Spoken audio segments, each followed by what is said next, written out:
12 o'clock on your Wednesday afternoon now. Welcome in. It is the halftime show.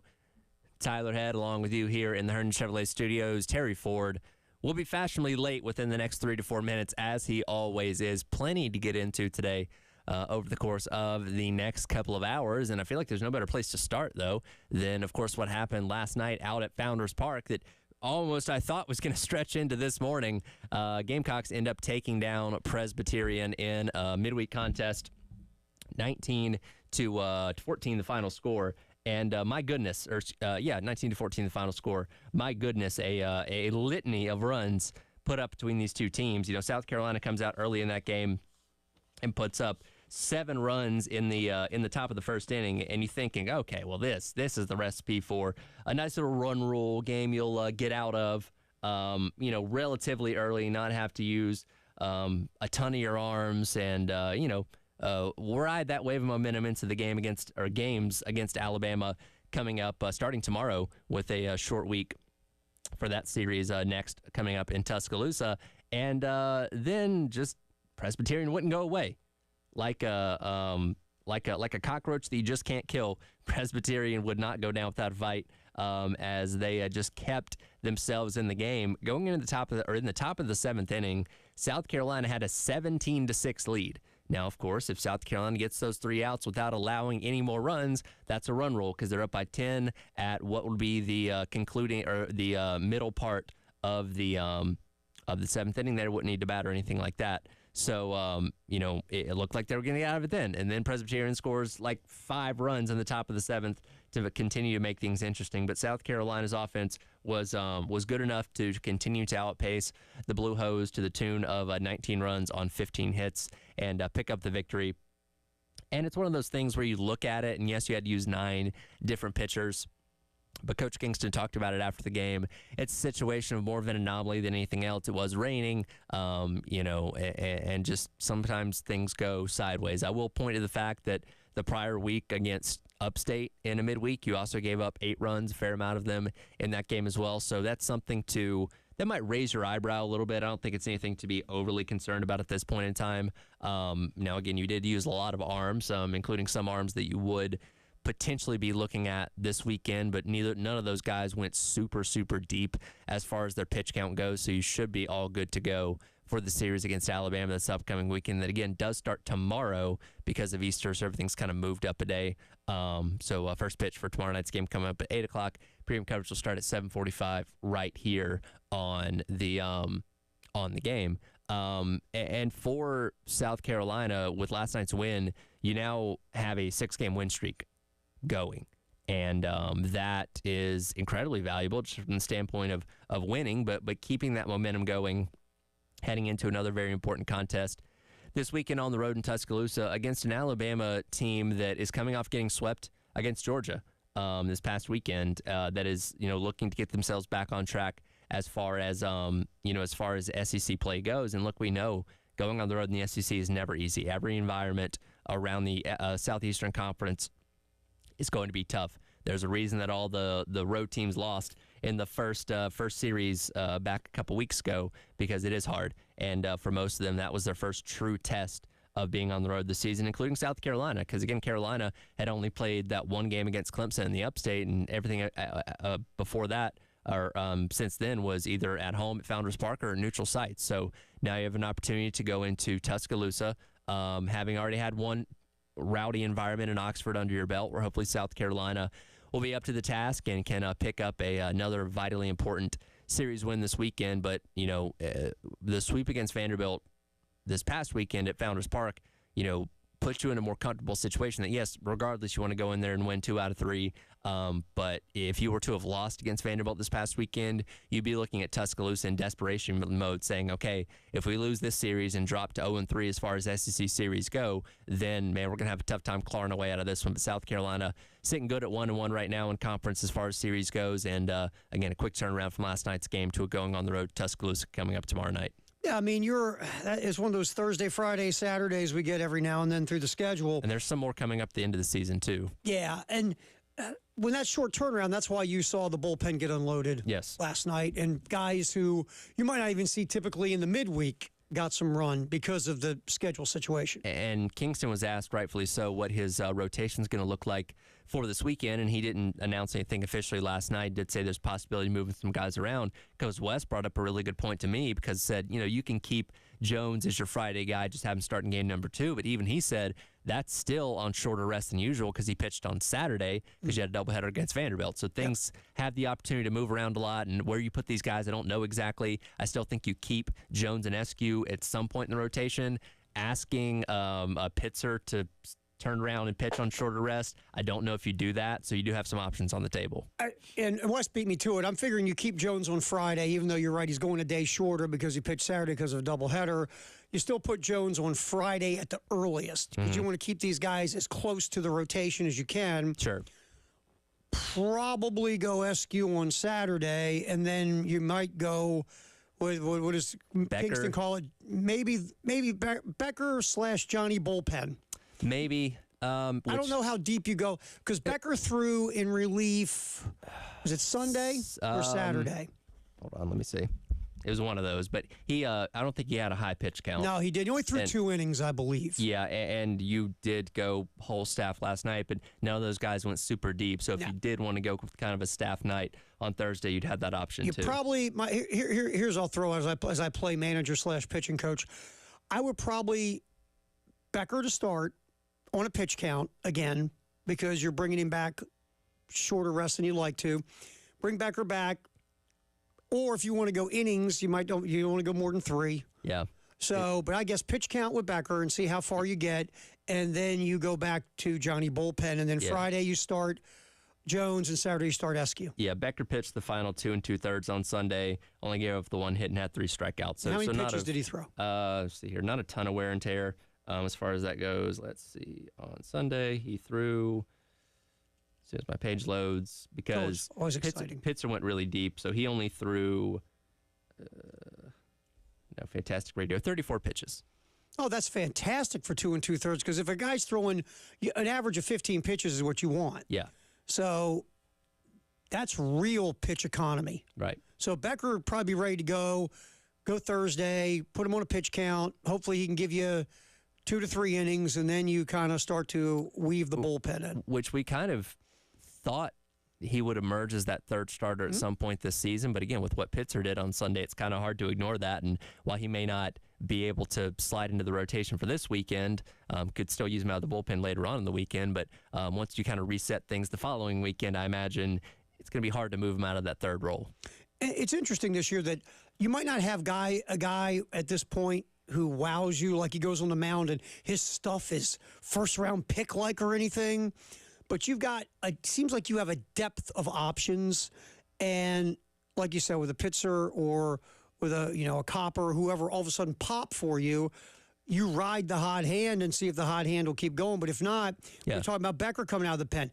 Kimball, again, it was a little bit of a struggle, but Kimball is a guy at some point you hope can take the ball and start for you. So you have multiple options of guys that could move in and out of this rotation this year if that's what you need to do. And you're a long way away from the struggles you were having a year ago where you didn't have guys that were healthy and you had guys that just weren't pitching up to their standards and kind of having to piece together whatever you could to get through the season. It was, ended up still being okay. You got to a super regional, but if the pitching a little bit more stirred up, maybe you could have gotten to Omaha last year. Yeah, I mean, obviously Sanders wasn't right all year. Hall got hurt, which really was a bad thing because Hall was your best pitcher. Right.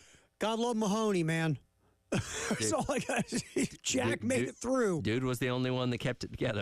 And it's nothing against, Becker who stepped up or Jones or any of the other guys who stepped up.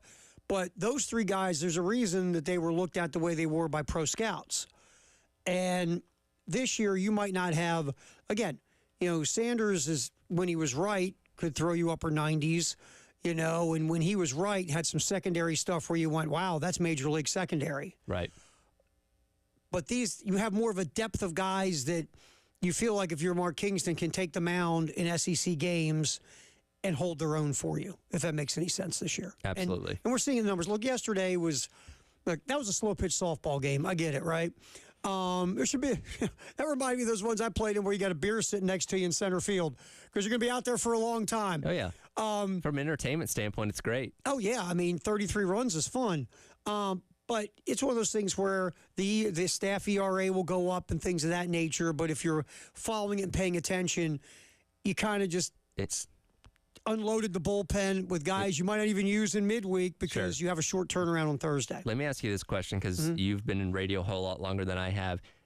Because we pay attention to clocks more than maybe any other job in the world. So I'm always very conscious of how long games take. Yep. And if a baseball game is not halfway through the fifth inning by about the 90-minute mark, I'm starting to think, oh, God, this one's going to take a while. Here we go. And we weren't anywhere close to that last night. It ended up being right around 4 hours. Yeah, you had a brief rain delay mixed in there, but, like, I cannot, like, tear myself away from being time conscious of how long events like that take. Oh, yeah.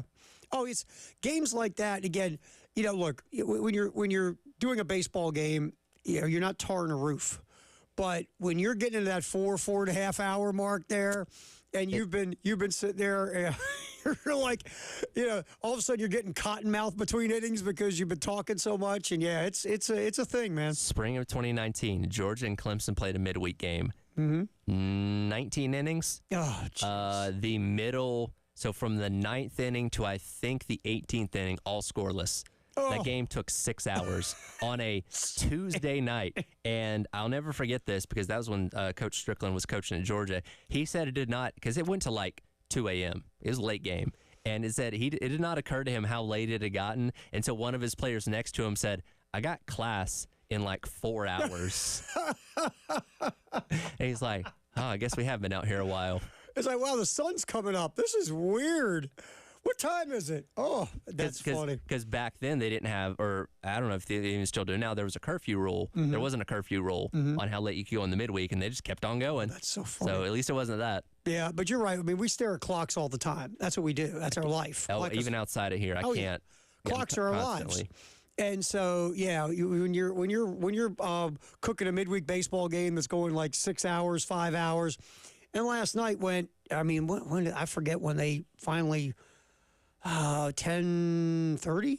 It was right at like 10:28. Okay. So almost dead on 4 hours. Yeah, it was like that one was going.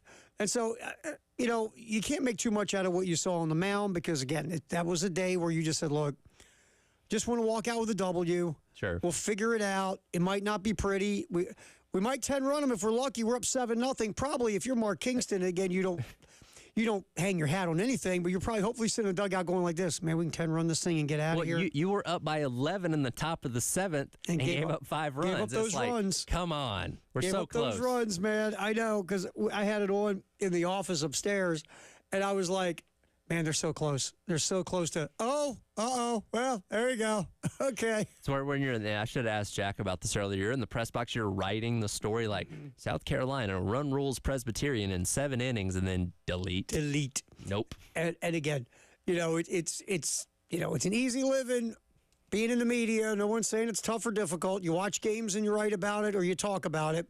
But yeah, when you've got your story there, and then you got story B sitting next to you, but story A is about done. Right. And then you got to go, okay, backspace, go to story B. That didn't happen the way I was hoping. Always got to have a backup. Yeah, buddy. All right, halftime show. We're hanging out here. Tyler and I, we go till 3 here on the game. A lot of stuff to get into. We got a lot of sound. We have sound from Coach Beamer yesterday. I want to go back also to Monday with the sound from the players. We didn't get to, but a little bit of that. So we definitely want to get into that conversation. And we want to come back. We spoke a bit about Michi yesterday. We didn't get a chance. If you missed the announcement, let's put the announcement back up, Tyler, from yesterday real quick. We'll play the announcement that Michi Johnson about transferring. And also just take a few minutes to really kind of dig into where this leaves the Gamecocks at this point. So we'll get into that next. Halftime show, Terry Ford, Tyler Head. We're running this baby till 3 here on the game.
All right, halftime show with Terry Ford and Tyler Head here on the game.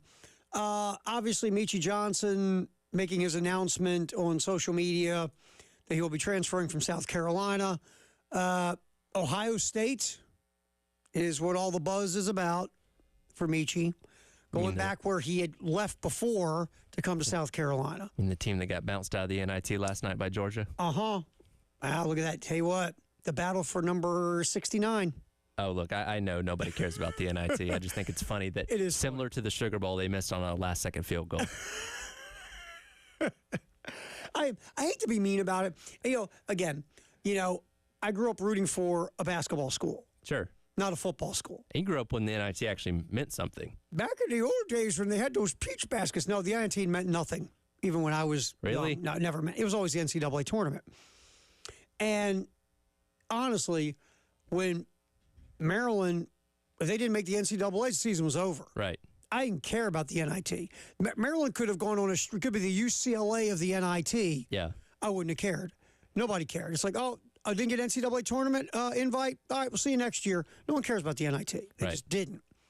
So the NIT to me now, I can't tell you the teams in the NIT because I care so little. I mean, I know Georgia was playing in it. I know Indiana State because they got snubbed from the dance. They should have been in the dance. They should have. And Robert Avila is so fun to watch. I tell you what, I love watching that nose tackle play basketball. And I tell you what, their head coach is going to get, probably at the end of this year, will get a higher paying, higher level gig because what he has done there is fantastic. It's a great story about him.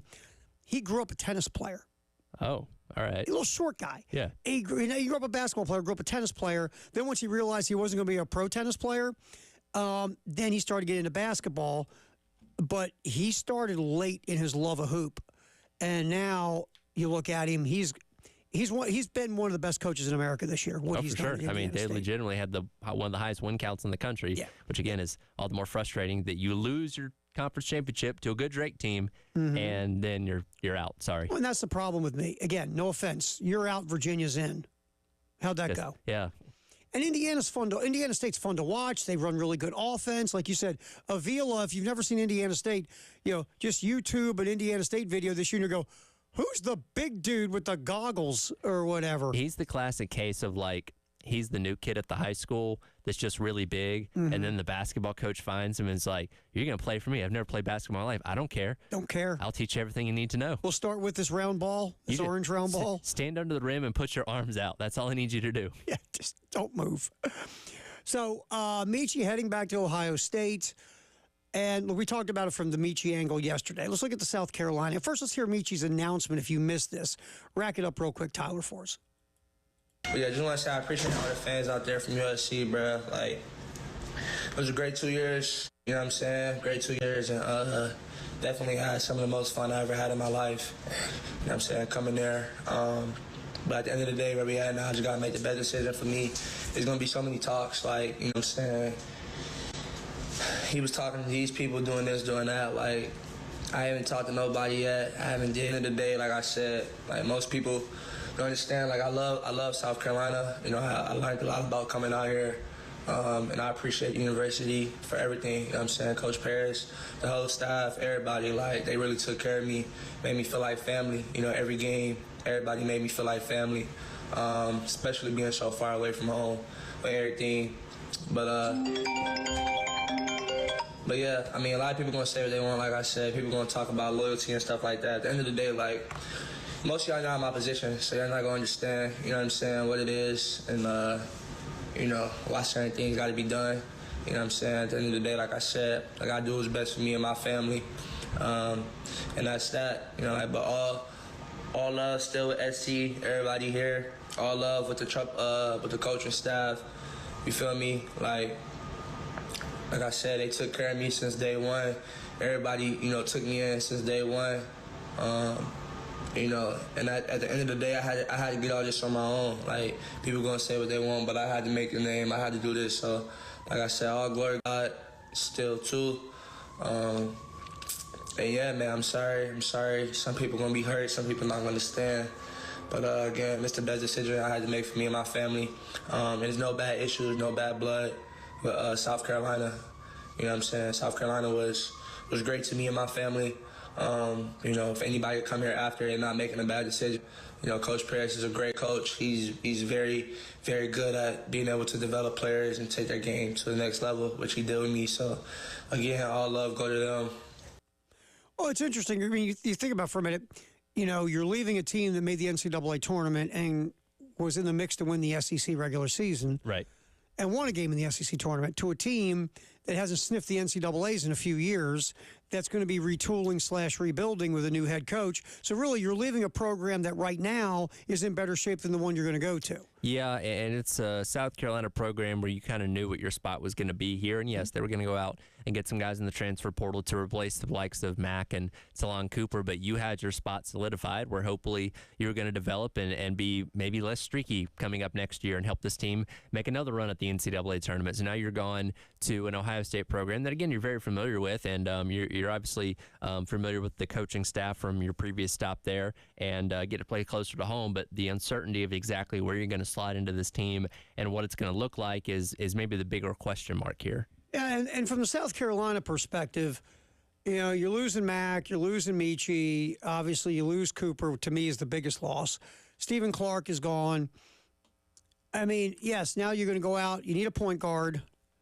Because to me, what you have on the roster right now doesn't scream we have a point guard next man up. Right. That's going to be able to run the offense anywhere near what Talon Cooper did, so you go get a veteran point guard. I was going to say very few guys have 130 some odd games worth of experience coming into a season like this, so he's going to be hard to replace. Right. You got to go out and get a veteran who is Talon Cooper-ish, a guy that's going to be pass first point guard. He's more about running the team, being a quarterback of the offense, getting the ball to the right guys in the right spots to be productive and efficient and effective. And then when it's time to get his, he can get his when it's in the context of the offense or he has to make a play. That's what you're looking for. That's all. So Cooper's the biggest one to replace. Michie was so streaky offensively. We're just talking about point production. That if you go out and get a guy that gives you the same type of production, points per game, but is more efficient, that's a good thing. Sure. And Michie brought some other intangible stuff, and to be fair, we've said he got better from year one to year two. Defensively, he was more engaged. His floor game, better all-around floor game. We saw him better at distributing and making some plays that didn't involve him shooting the ball.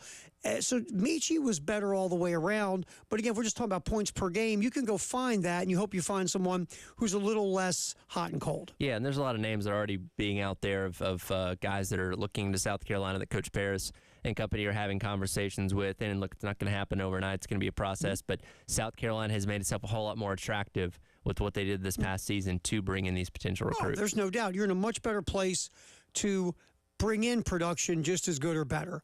And, look at losing B.J. Mack. I mean, when B.J. Mack was hitting threes, he was very efficient for you.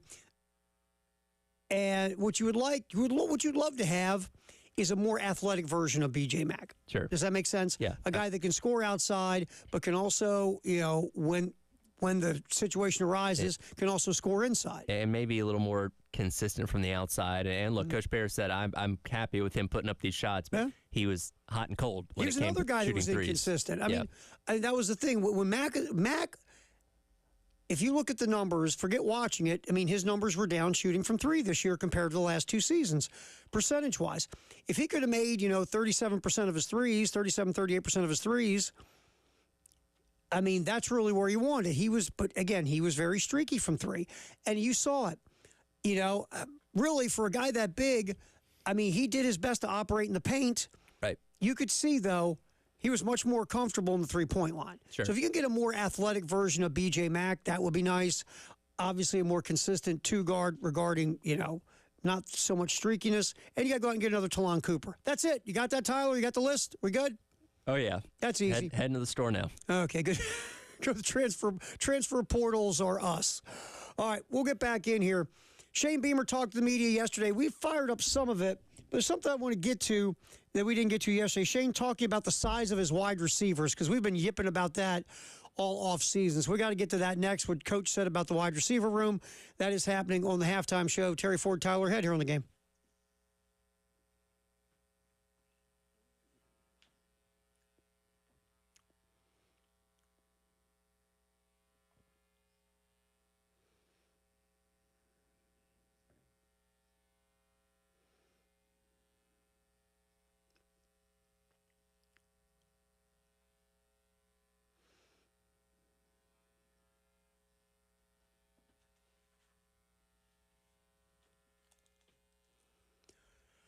All right, look, we've had this conversation many times over the last almost 3 years.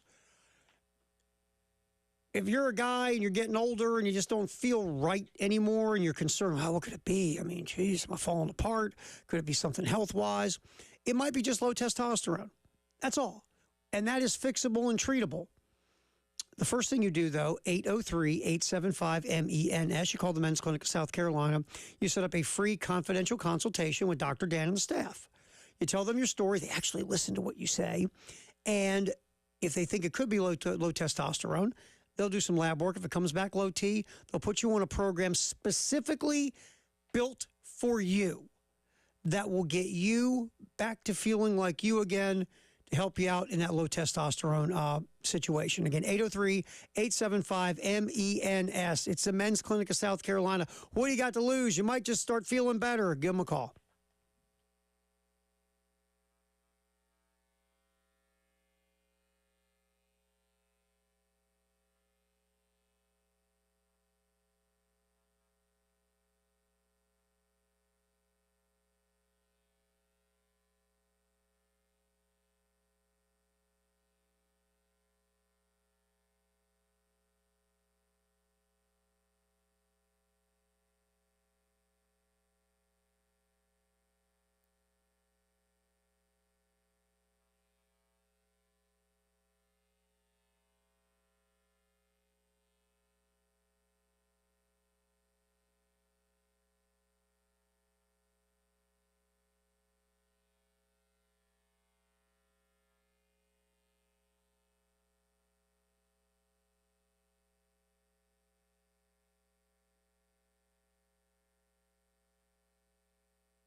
Welcome back in. It's the halftime show. Tyler Head and Terry Ford with you on this Wednesday. Again, we heard from Coach Beamer yesterday, as we will hear from him each and every Tuesday as spring practice rolls along leading up to the spring game coming up on April the 20th. And one area that has been a big conversation point throughout the offseason so far with the acquisitions that they have made through the transfer portal is wide receiver. Obviously you've lost Juice Wells as well as Xavier Legette. With Wells obviously to Ole Miss in the transfer portal and Legette to the NFL, where he very well could be a late first-round draft pick here in just about a month's time. So it was back to the drawing board in a lot of ways when it came to your wide receiver room. Now, yes, you had guys in Nick Harbor and Tyshawn Russell that did get to play a fair amount of snaps a season ago and got some receptions along the way as well. But you don't really know if those guys are going to be quite ready to jump up into that wide receiver number one type of role. So South Carolina, also in addition to losing Amirian Brown, who was one of your key slot guys a season ago, went out in the transfer portal and brought in several different wide receivers. But most of those guys kind of find themselves in the same size range with Amari Huggins, Bruce, Gage Larvadain, and Jared Brown. So naturally, of course, we're going to ask the question about what's the size situation in the wide receiver room and how are you going to deal with that? Right. And we're going to get to Larvadain either today or tomorrow because, he spoke to the media. Yes. And he's been a guy like Gamecock Central, they were writing about Wes and Chris, that Larvadain has popped in practice and has made some plays. So he's a guy whose name has come up in conversation. And like I said, we'll hear some of his stuff either today or tomorrow. But here's Shane talking about that issue of, all the guys you brought in, Shane, they're kind of like smallish wide receivers. Yeah, I think with every single position that we have, we're always looking to increase the depth in the competition. So I wouldn't say there's any position that we look at and say we absolutely wouldn't take somebody if there was somebody out there that fit us and had a chance to make us better. I like that group. No, they're not Xavier Legette and big from that standpoint. They all don't look like Nick Harbor. So in some ways, that's a little concerning because in today's time, you need big bodies out there on the perimeter. And when you have those, 50-50 balls, meaning you and the DB are there and having a chance to make a play, a competitive catch, you got the size to get out there and win those battles without a doubt. But having said that, there's also a benefit to those guys as well. I mean, there have been some, championship teams that have won championships in this league and nationally that they didn't have overly big receivers. I mean, I saw Devontae Smith when I was at Georgia catch a touchdown pass to beat us in the national championship game. He's not a very big guy, but he's got a great skill set, and I think that's what these guys bring to the table. They can catch a ball. I think it was Gage today caught a little screen, basically the same play we were through to on the third down against Clemson 2 years ago up there, essentially the same type screen, and Gage caught that ball and made one guy miss, and he's out of there for a touchdown. So a lot of that ability. Jitterbug isn't the word but that I'm looking for, but y'all know what I mean. Shifty, tough to tackle as well once you get the ball in their hands. So we'll be creative with our personnel and continuing to find ways to best utilize those guys. And then when you have a deep tight end group that's athletic like we have as well, that makes up for maybe a lack of size that you have out there at the receiver position also. And so you have to, obviously, Tyler, we got a bunch of guys who are on the shorter side, but they're shifty. They can get yak yards. Mm-hmm. Again, Jones, a transfer from Coastal Carolina, is a yak yard freak. Mm-hmm. So you got a bunch of guys who are going to be able to they have a similar skill set, but if you're Dow Loggins, you take a step back and go, okay, how do we best utilize these guys in the passing game? Is it a lot more bubble screens, a lot more shorter routes they can turn into big plays? Because typically throwing deep down the sideline to shorter guys is difficult to complete that ball. It is, and when you kind of look at these guys, again, they're all right around that 5'11", 6 foot range. Larvadain being actually the smallest of those guys at 5'10". I mean, Jared Brown. I was thinking about somebody. Jared Brown is a yak yard guy from Coastal Carolina. Yeah, and he's 6 foot tall, still a little bit smaller than what you maybe want a wide receiver one to be. But I look at what Larvadain did in Miami of Ohio. He basically split his time between slot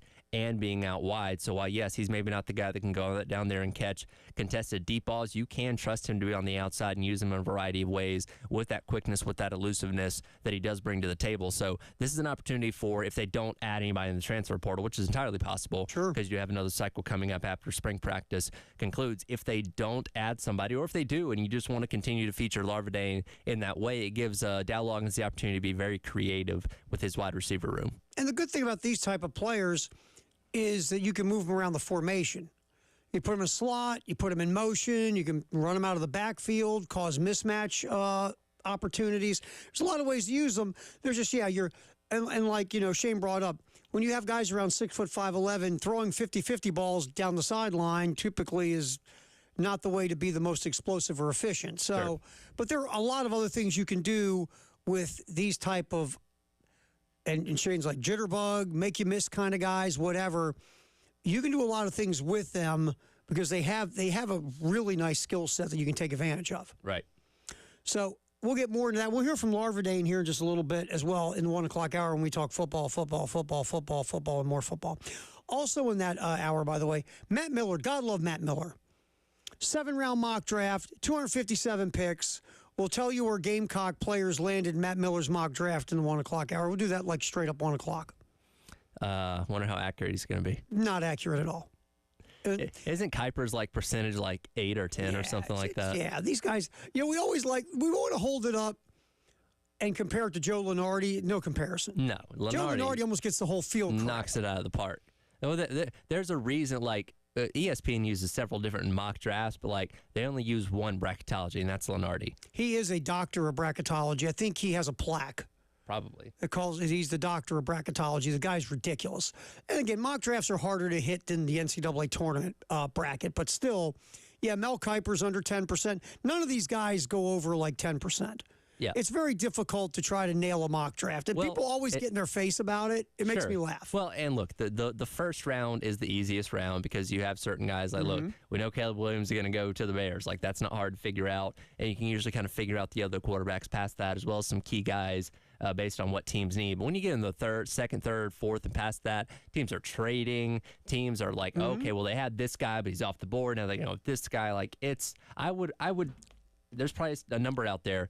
The statistical likelihood of nailing all 256, 257 picks good luck. in the NFL draft. You probably got an easier shot at winning the lottery. How about nailing 57 picks? Probably still pretty high. Exactly. It's just difficult. But really what we do, and this is just the truth, most people don't care if they get them right. Sure. They just like to see the mock drafts. People talk about the mock drafts. Ooh, Kiper thought that this guy would go here. Yeah, Miller thought this would go here. That's really what we care about. Yeah, and we don't split hairs. Like, we said he was going to go 33 and he went 34. It's like, no, he said he was going to go 33 and he went 79th. Now we got something to talk about. And plus, there's always a goober team that picks a guy in the first round they had no business picking. Cleveland. Exactly. Johnny Manziel. The Raiders under Gruden were good for that. Yeah. They drafted who? Where'd that guy play? It's very difficult science, but we'll hit that top of the hour. Matt Miller, where he has Gamecock players going in his 257 pick, 7-round mock draft. Man's a maniac. All right, in our Firehouse Subtext of the hour, you got a little hint about what we might be yapping about here? Go back to baseball a little bit and some high accolades for a certain player. All right, we'll do that with our text of the hour at 803-404-6100. Also, that's our phone line if you want to give us a ring there as well and get your thoughts in on anything we've been yipping about. Halftime show, Terry Ford, Tyler Head. We go till 3 on the game.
Halftime show. Terry Ford, Tyler Head. Time to get our text of the hour at 803-404-6100. What do you get? Yeah, so Chris weighs in, talking about baseball a little bit earlier in the pitching situation. He said Pitzer looked like a first rounder on Sunday. I mean, heck of a way for your first at least start in college. He had come out of the bullpen and looked pretty good there. But, yeah, I think went through 3 innings before giving up that first hit. Worked 6 1/3 with 9 strikeouts. That's about as good as you can ask for a freshman. Against the number 3 team in the country, by the way. That's a daunting task, but he was certainly up for it. And we'll see how he develops and look really good in the beginning. That's the funny thing about baseball. And I know you and I had this conversation last year about Ellie De La Cruz with the Reds, because everybody's quick to jump on the, oh my God, this guy's the next this, the next that. He's amazing.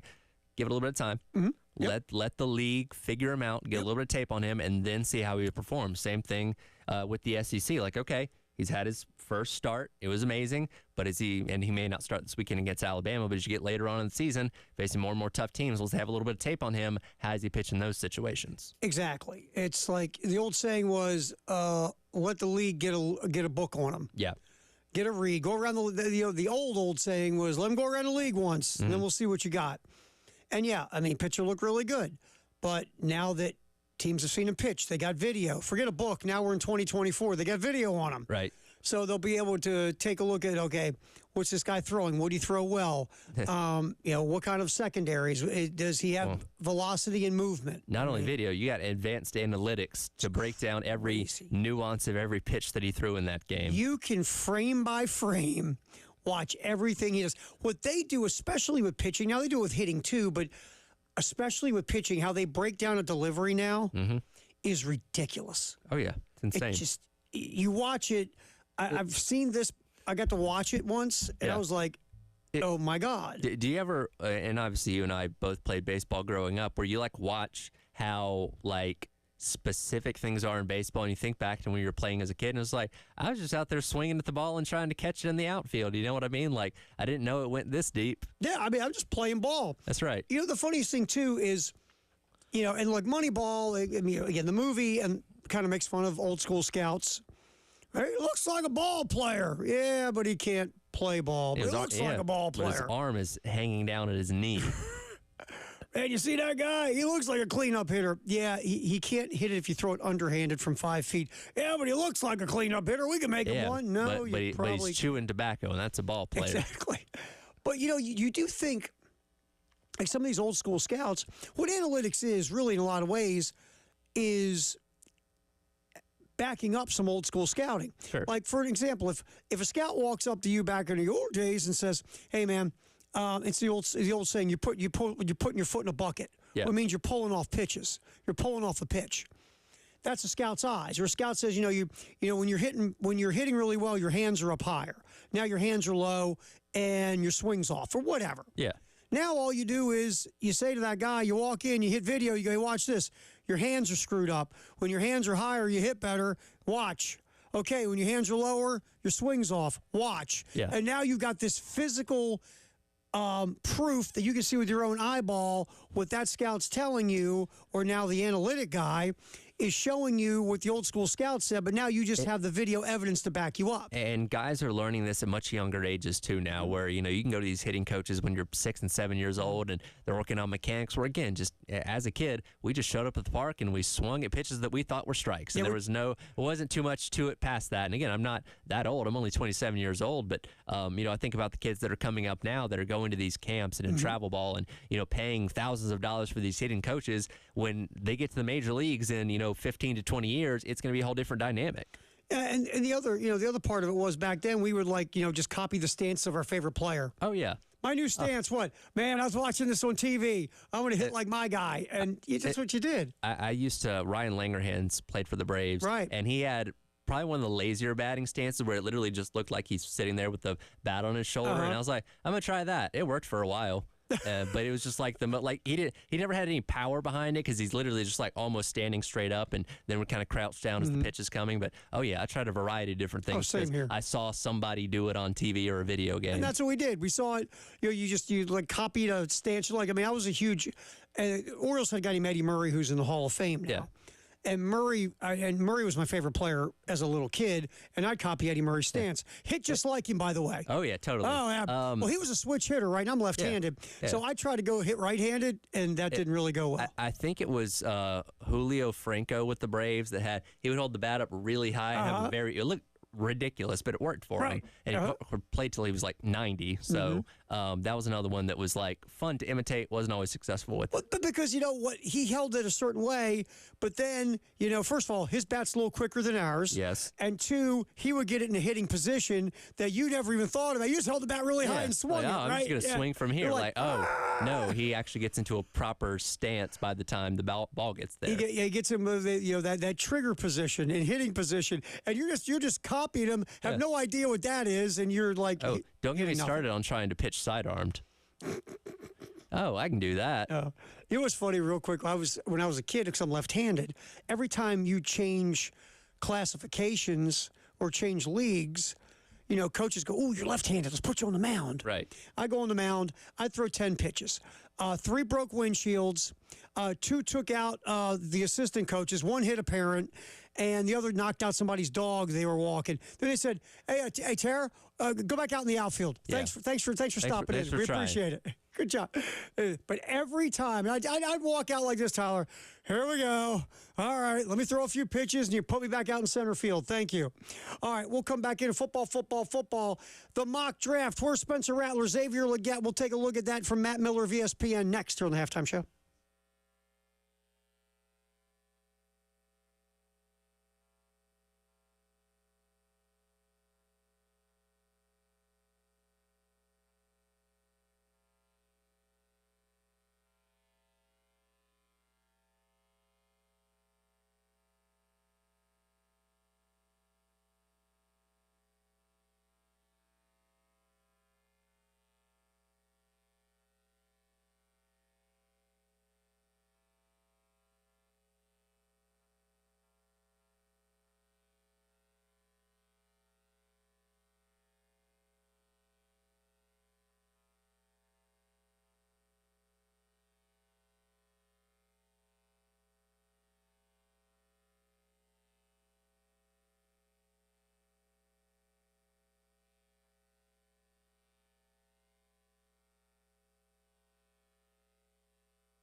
Halftime show, Terry Ford, Tyler Head here on the game. Football.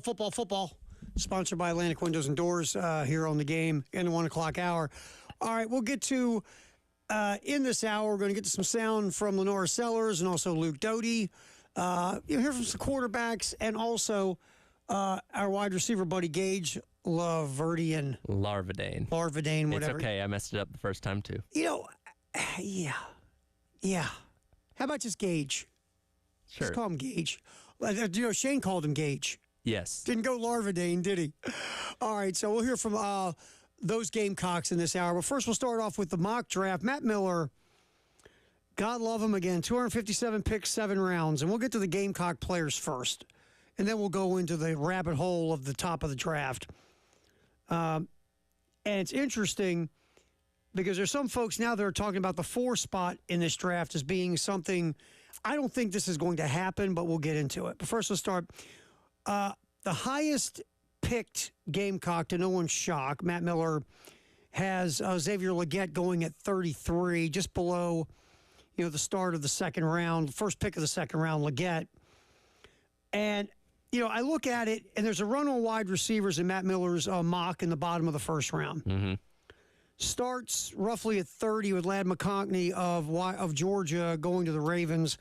I don't see that one myself because, yes, Zay Flowers was phenomenal last year as a rookie, but Flowers has some of that skill set that McConkey has in a way, but he's a bigger version. Sure. So I think if the Ravens would go wide receiver at 30, my guess would be it'd be more like a Legette or a Xavier Worthy or a Keon Coleman than they would McConkey. I think McConkey goes in the bottom of the first or early mid-second because his 40 time was so good. Sure. He's really kind of being positioned and talked about as maybe being one of the best steals of the draft because, again, this is a very wide receiver heavy draft class, and you have tons of high caliber talent that are going to go ahead of him, and Rome Odunze, Malik Neighbors, guys like that. But Xavier Legette obviously still very, very good. So getting him in the back half of the first round, or in the instance, the first pick in the second round, which would have him going just up the road to the Panthers, would be quite a steal. And if he does go to the Panthers, oh boy, do they need a wide receiver really bad. I mean, if you're Xavier Legette and you do land in Carolina, the card comes up, Panthers select Xavier Legette, University of South Carolina. I mean, your first thought is to cry uncontrollably, not of happiness, but of, oh my God, I got drafted by Carolina. That's a dumpster fire. Yeah. But they need a wide receiver, and you're going to be drafted at that spot with their hope that you're WR1. I mean, that's what they're hoping for from you. And look, there's a lot of comps for A.J. Brown for Xavier Legette. We hear that a lot. A.J. Brown was taken in the second round. I've heard some Deebo Samuel. I think more A.J. Brown fits Xavier Legette. There's been some talk like Metcalf in Seattle.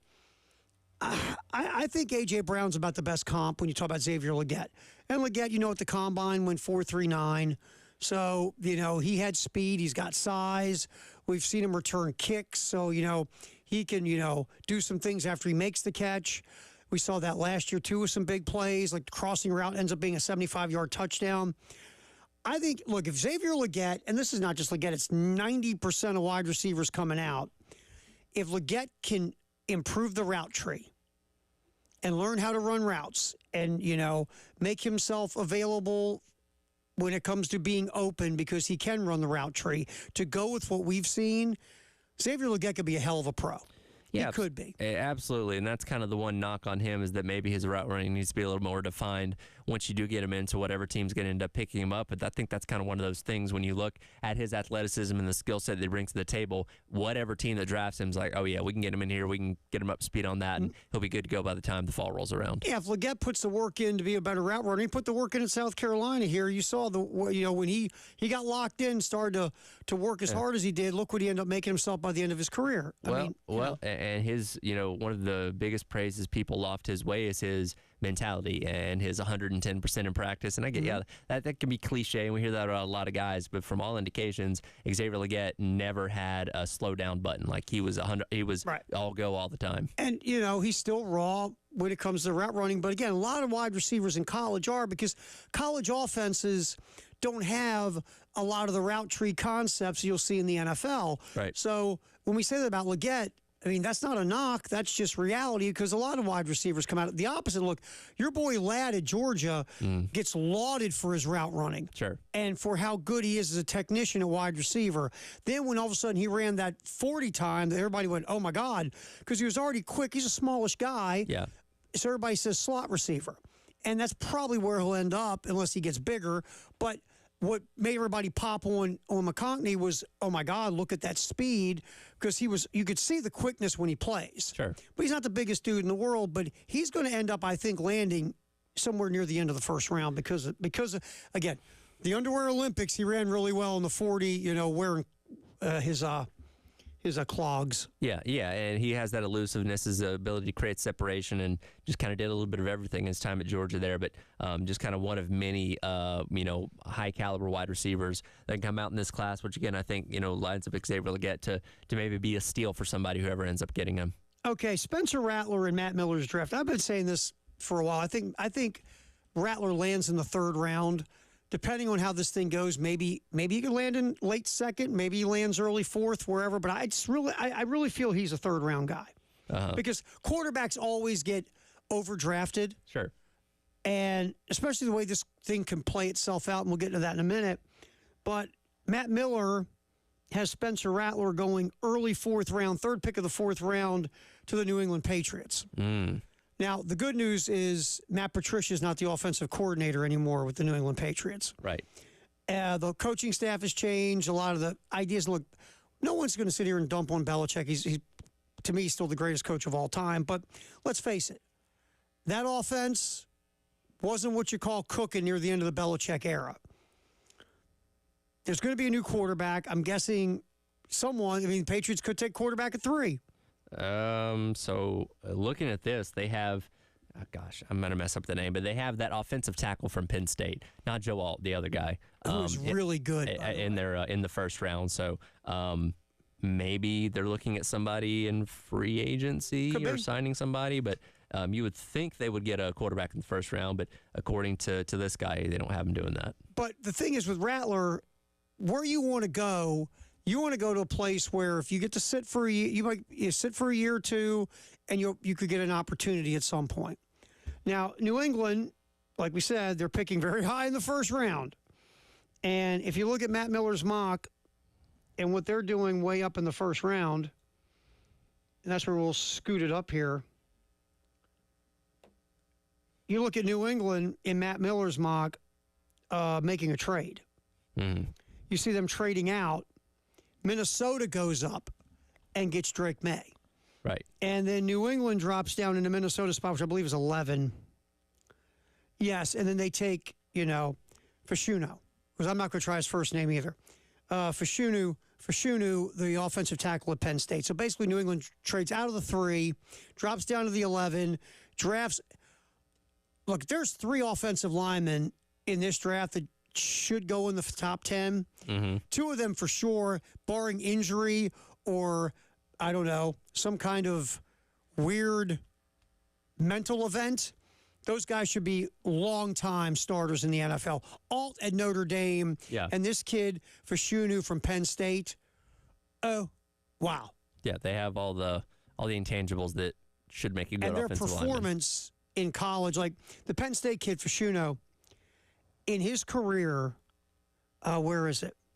Played 27 games, only allowed 1 sack in his entire collegiate career, and Alt's just as good from Notre Dame. Right. So if this is the case and it goes that way, the top quarterback New England would take would be Spencer Rattler in the 4th round. Now, again, New England would probably go get a veteran quarterback, but that's a great landing spot. If this plays out like we just read, and Minnesota trades up, or anyone trades up and takes New England's spot, New England trades down, and they don't draft a quarterback, then Spencer Rattler getting taken in the 4th round by a team like New England with no first-round draft pick at quarterback, that's going to be the guy definitely. If they go out and get a veteran, whichever way that goes, you can sit for a year, chill, learn, work, and then your opportunity could come at some point before that team that drafts you would go out and draft a quarterback in the first round, you might get your opportunity, whether that veteran placeholder quarterback is ineffective, injured, whatever. You might eventually, in that first year or two, in a perfect world, year two, get a chance to play. I was going to say the statistical likelihood of playing in the NFL at quarterback is very high because on average teams start about 2 quarterbacks a year just based on injuries or poor performance. But yeah, that'd be an ideal scenario for Spencer Rattler to be able to come in, sit behind a veteran for maybe a season to kind of learn, get up to speed on the game. And then should they not choose to resign that guy, retires, whatever it may be, you hand the reins over to him. Hopefully he's ready to go by that point in time. So this scenario is good for Spencer Rattler. Yes. Get drafted by New England in the 4th round. The Patriots trade out of the top 3, so they're not taking a quarterback in the top 3. They're trading down, getting an offensive lineman. Last time I checked, that's kind of important for your health and well-being to have a good offensive line. Ask Spencer Rattler last year. So this would be a good scenario for Spencer Rattler. The other Gamecock, after Rattler getting taken, there's one other Gamecock that gets picked. You want to give it a shot? I actually already looked. Did you look? It was. All right, pretend. I'm going to say Marcellus Dial. No. Nick Gargiulo Yes. at 253 or 251 Not with the quite San Mr. Francisco Irrelevant. 49ers. Not yet. He's 7 away from Mr. Irrelevant.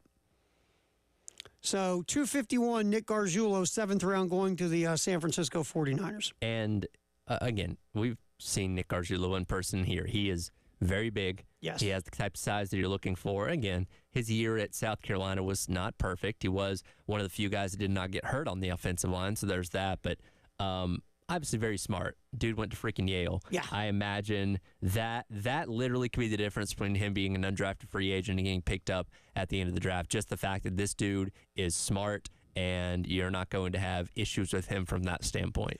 And last year, he was much better in pass protection than run blocking because, he's not a road grader at 300 and some pounds. He's a big guy. He's not 330 or 340. Right.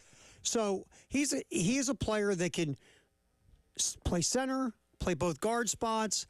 And we talked about this before of the draft. Look, everybody wants to hear their name called. Mm-hmm. It's cool. It's great. Everybody goes crazy. Party at the house.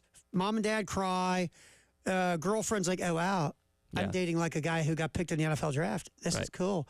But when you get in the 7th round, sometimes you're better off not getting drafted because then you get to pick your landing spot as a free agent. And your agent will go, okay, let's go to this team that offered you because you got a better chance of sticking there. If you look at the depth chart in the position you play, they need help. You're better off going there. Sure. So, but in this instance, Nick Gargiulo would be drafted in the 7th round by the 49ers. No Marcellus Dial. Nope. I thought Dial would be, I could see him a last day guy, a 3rd day guy. But in Matt Miller's draft, he's not taken. Mm-hmm. But would I be surprised if you hear Dial's name in the 6th, 7th round?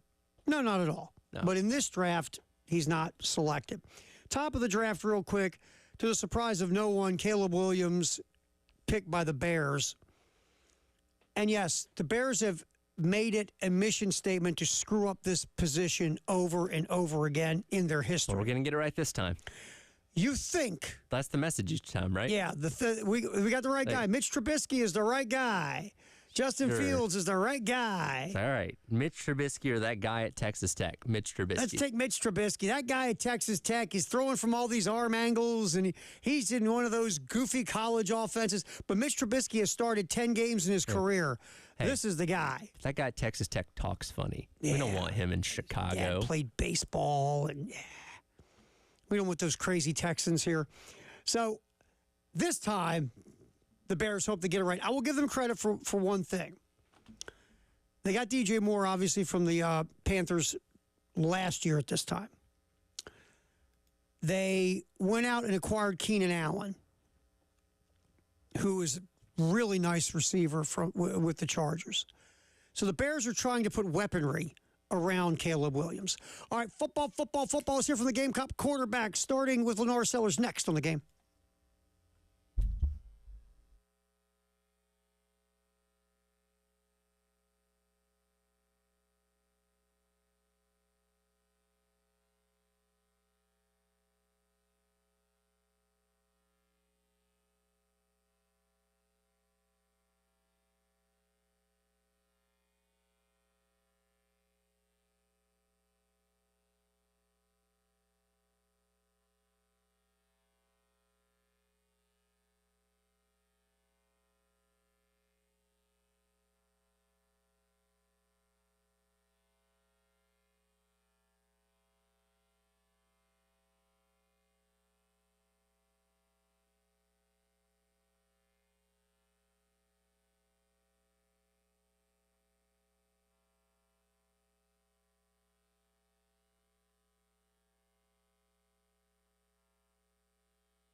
Football, 1 o'clock hour here on the Halftime Show with Terry Ford and Tyler Head on the game. All right, real quick before we get to Lennard Sellers, going back to the Matt Miller's mock draft, just in case you were interested, because we talked about the top of the draft, Caleb Williams going 1 to Chicago, which shocks no one. Then in the 2 spot, Washington staying put and taking Jaden Daniels. The one thing real quick about that, if I hear about Cliff Kingsbury one more time, I hear in all this, well, the Commanders will take Jaden Daniels because of Cliff Kingsbury. No. Because he's so attractive. Yeah, I mean, it's just, Jaden Daniels is like, I want to play for the Commanders. Why? That offensive coordinator, his eyes are dreamy.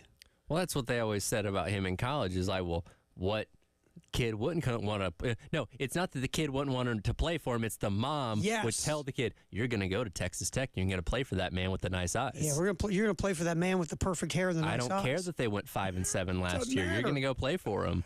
You're going to play for that guy. So this whole idea that Cliff Kingsbury, I mean, yes, in Arizona, did the Cardinals hire Cliff Kingsbury because they were then going to draft Kyler Murray? Yes. All that made sense.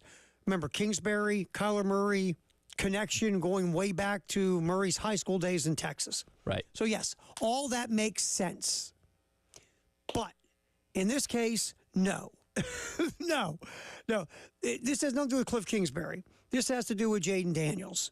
And, yes, they're going to run an offense that's some kind of version of an air raid because that's what Cliff Kingsbury does. Yeah, they are. But it's not about Cliff Kingsbury. It's about Jaden Daniels' skill set. Now, if you're smart and you're Cliff Kingsbury, you build an offense or your version of the air raid or whatever you want to call it around the skill sets of Jaden Daniels. And, yes, Daniels can run. He can throw. We get it. But this is not about Cliff Kingsbury. If I hear that one more time, it's like, stop with this nonsense. Right. This guy mesmerizes people with his looks. It's unbelievable. And then 3, obviously, in this mock draft, Minnesota trades up. They make a deal with New England, and they draft Drake May. And then real quick, in the 4 hole, Denver trades up. They swing a deal with Arizona, and they draft J.J. McCarthy, the quarterback from Michigan. So that's Denver? Denver trades up. Okay. Yeah, and Arizona trades down in the Denver spot. Hey, McCarthy's been gaining a lot of steam. We talked about this yesterday with your guy, Evan Cohen from ESPN. And, you know, when you have regarded as one of the best football coaches in football right now, and Jim Harbaugh singing his praises, that likely rose him up on a lot of people's draft boards. Even to, like, here's the thing. The Chargers are not in a position, nor do they need to draft J.J. McCarthy. But Jim Harbaugh is still talking about J.J. McCarthy and how good he can be to whatever team ends up getting him. You know, I'm so back and forth on J.J. McCarthy. And, you know, Evan Cohen was with us from on Sportsmanlike on ESPN Radio, does a morning show. And Evan was all about McCarthy, saying, yeah, people are knocking him for the things that he wasn't asked to do. So how do you know he can do them or not? Because he wasn't asked to do them. Sure.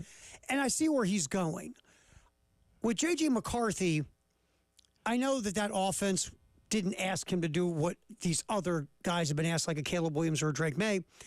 I guess my question is this with McCarthy. Why didn't you ask him to do more? Was it because the way you ran your offense, and this is just Jim Harbaugh, he thought this was the best offense to run with this football team? Mm-hmm. Or was it because he didn't have confidence in asking McCarthy to do things he asked Colin Kaepernick, or he asked Alex Smith, or he asked Andrew Luck? I don't know the answer to that question. And I don't think it's a situation of him not trusting McCarthy, because we did see McCarthy have to put the team on his shoulders, particularly in that run to the national championship, in certain situations, and have to step up and play big boy football. But leading up to that, obviously they weren't put in a lot of positions where they faced much adversity. They led pretty much every game the entire year to where you could just run the ball, bleed the clock, let Blake Corum do what he's going to do. And McCarthy, you know, if he throws for $160 and a touchdown, it's a good day for him. I think it was more of a situation of where you didn't have to ask him to do a whole lot. And you didn't have to, even in those situations where, you know, they did face some adversity, it wasn't prolonged. You know what I mean? So he wasn't really faced with a situation like, okay, we need you to go out there and be this kind of guy today and throw for 350 yards and 4 touchdowns, because that's just not how those games ended up going. I guess my question is, and you're not wrong, but why didn't you build an offense around J.J. McCarthy? Why did you?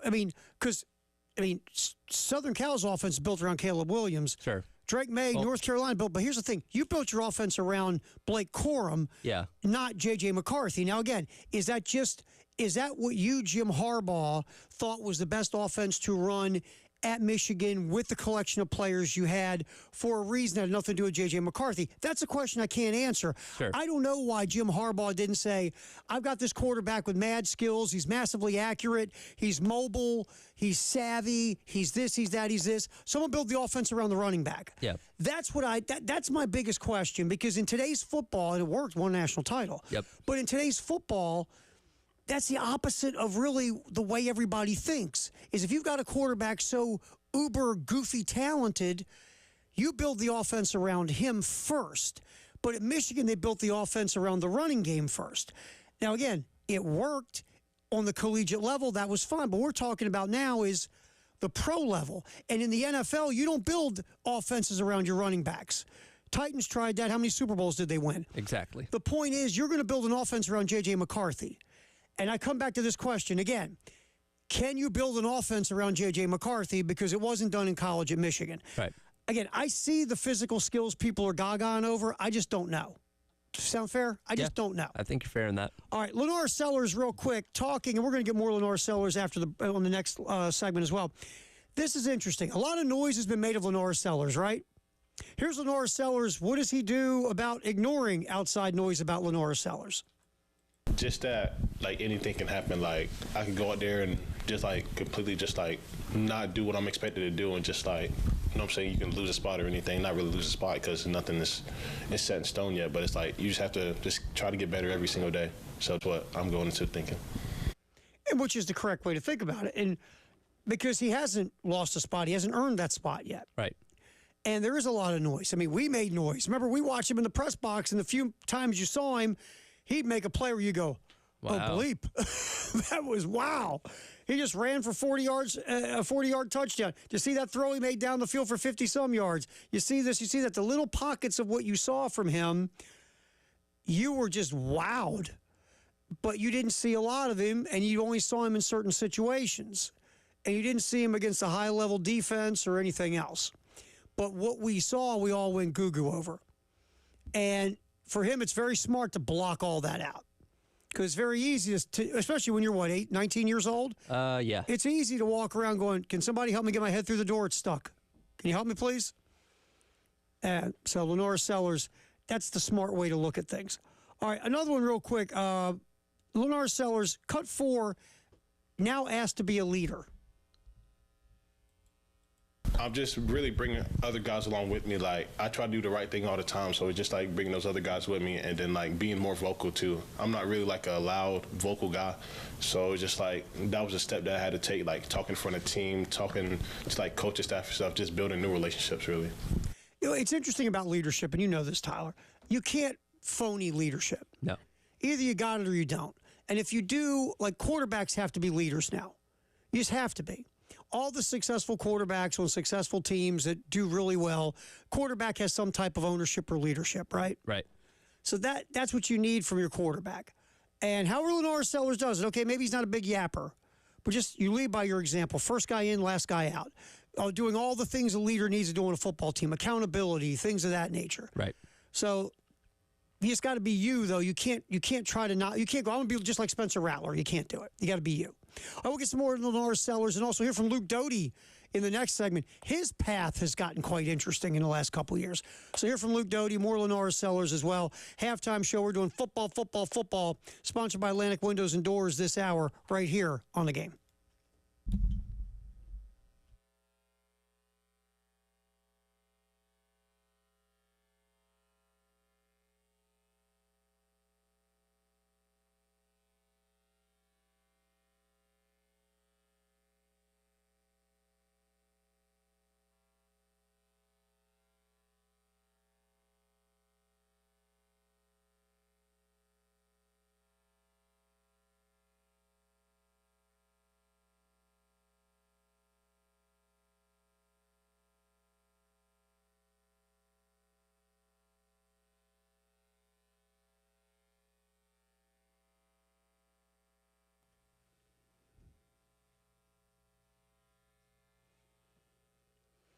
All right, so if you want to do different things with your home, you want to kind of improve the look, improve whatever, like whether it's, new fixtures, new lighting, maybe a new tub, shower, you want to get new appliances for the kitchen, you just want to change things around.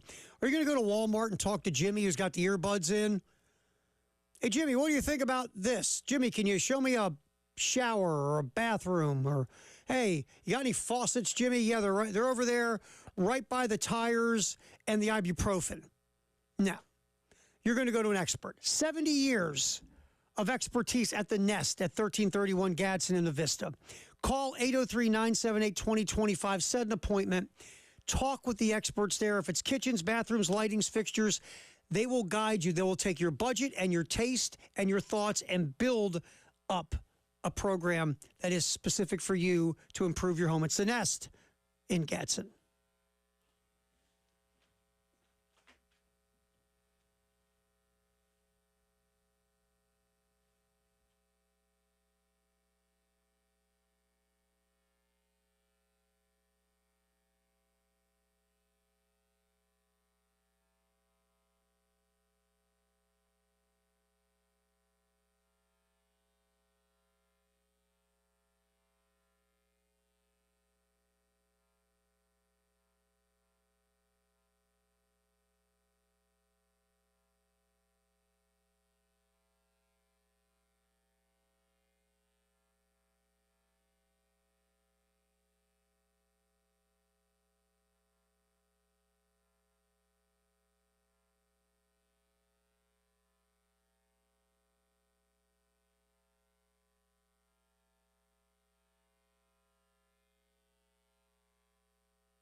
Football, 1 o'clock hour, sponsored by Atlantic Windows and Doors here on the Halftime Show. Terry Ford, Tyler Head. All right, we're rolling through the quarterback room during our little football hour. And we heard a couple cuts from Lenora Sellers. Let's get one more, Tyler. And, you have a lot of new wide receivers. You have some younger guys also. They're stepping up and getting more reps. Nick Harbor right now is running track. He'll be back for summer camp to get ready for the fall. So here's Lenora Sellers talking about building chemistry with all these wide receivers. It's been pretty good. So every Tuesday and Thursday since we got back, we've been doing like throwing sessions. So we got a head start on like just building the chemistry, like on the playbook and stuff like that. So we did that pretty much every Tuesday and Thursday. If they could make it one day, then they can come that day. If they couldn't make it that day, you can just come Thursday. Or if you can make it both days, just come both days. So that's how we did that. But for me, Gage, Jared Brown, the young guys are stepping up too. Not younger, we're the same age, but Tashawn, Craig, those guys. Pretty much it's been good, honestly. Now it's just doing it full game speed. You got somebody on you now. It's not just like route versus air and stuff. So that's pretty much the biggest thing.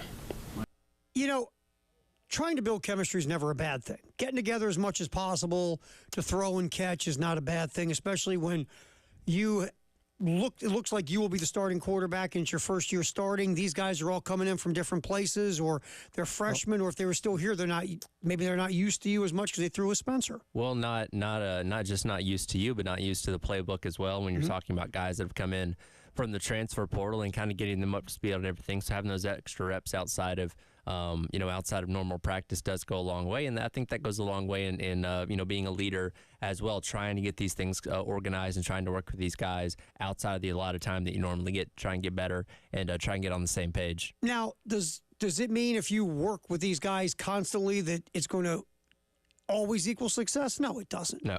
But it doesn't hurt to put in as many reps as you can to get as prepared as possible. Like you look at the NFL, for an example. Mark Sanchez ran this thing called Jets West every year. All the receivers showed up out in California, and the receivers and Sanchez would throw and throw and throw, and it didn't work because Sanchez wasn't very good. Right. And the receivers, it just didn't work. But they tried, and all you can do is get as prepared as humanly possible. Sure. Aaron Rodgers never did it. He'd show up and he'd come out of his weird hut somewhere and Aaron Rodgers didn't know who his wide receivers were after Jordy Nelson went to the Raiders. Well, and then Aaron Rodgers didn't care. He just said, okay, who's wearing wide receiver numbers? Run around. If I throw it to you, catch it. He'd emerged from his hut in, early August. You guys draft a first round receiver this year? No. I'll come back out for the first game. Exactly. I'll see you guys later. So, there's no rhyme or reason to do it.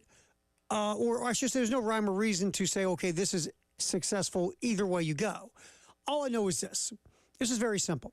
If you throw with wide receivers every opportunity you get in the offseason and you go into the season and it's successful, you're going to say, yeah, threw with the receivers all through the offseason, right? Sure. If you do it and you're not successful, no one talks about it. Exactly. If you show up like Aaron Rodgers, eating tree bark and you walk out of some, hut in the middle of the Amazon and then you go ball out and become an all-pro and your team goes to the playoffs, no one cares you didn't throw with your receivers in the offseason. Sure. But if you have a rough year, what's the first thing they're going to say? And why didn't you have more work in the offseason? Should have worked with because remember, the last year in Green Bay for Aaron Rodgers, they had all the rookie wide receivers, all the young guys. Yep. Aaron Rodgers didn't work with them either. Right. Just like he didn't work with Jordy Nelson in the offseason or any of the other receivers he's had. That's fine, but you had new ones, so maybe you should have left the Hollywood parties and maybe you should have worked out with the receivers. Yeah. Because when it was clunky, the first thing anybody in Green Bay said, first time in years, Aaron, why don't you work with the receivers in the offseason, bub? So that's the thing with this. This is definitely the way you do it. But like in life, everything's fluid. 1 year, not working with veteran wide receivers, you're running the same offense you've run for 10 years. It's probably not important to hang out with those dudes, right? Sure.